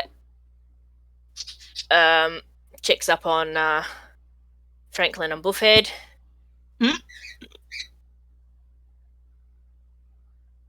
Oh, And- sorry, go ahead. I thought of something. I was just going to say, and basically we're not taking a careful eye on Aleyna to make sure she's not doing anything, is also doing the touristy thing and snooping around the town. Also keeping an eye on everybody else because everybody else has got issues, and certain people are prone to trouble when they're left alone. But she doesn't like follow them openly. To your relief, Aleyna is actually behaving herself. It's just nice. Yeah. I know I said Milford avoided like this corner of the market over here, but he is going to try to sell his longbow that he's not using anymore. Over here. Yeah, so Over near the bookstore. yeah, he would have at some point gone over. He managed to haggle 10 gold for the well-used, well-loved bow. Well, Milford, You are now- bit of a Now you Now see to why haggle Ash was so mad at him for trying to sell it to Riften for 300 gold. That's a bit of a rip. I mean, like a longbow is worth 50, like GP. It's I think used. on average. Well, it's well loved. It's not worth 300 gold. It is not, and also people know who you are. You scared the cute little yeah. kobold. You're Yeah. lucky to get 10 gold. He just wants to get rid of it more than anything because he's got to like carry it along with like his actual longbow that he's using. So Yeah, nobody wants to deal with you anymore. You're the grumpy ex guy. the grumpy guy who split a table in half. That's it. You picked on a 3-foot high kobold lizard man. You're not. Picked on, You're not. I picked on like the cutest character that we've encountered so far. You're not seen in a good light at the moment. I took like someone who looked like Zim from the Dragon Prince and just like swung an axe at him. Yeah. All right. I'm gonna go get Mum. I will be back as soon as I can. Yeah, don't let her pull you out for shopping or something. Please. I won't. For reference, All right. this is Zim from the Dragon Prince. Give me a look. Give me a look. Give me a look. Yeah. Just imagine that purple. Poor cute Yeah. little kobold. Okay, Sylvain, we do need a pause or end of the stream for now. Yep. Stopping recording. We'll start it when Shell gets back. Yeah, I'll turn off my sound Thank so you. you don't have to listen to Cookie going off his See face. you when you get back.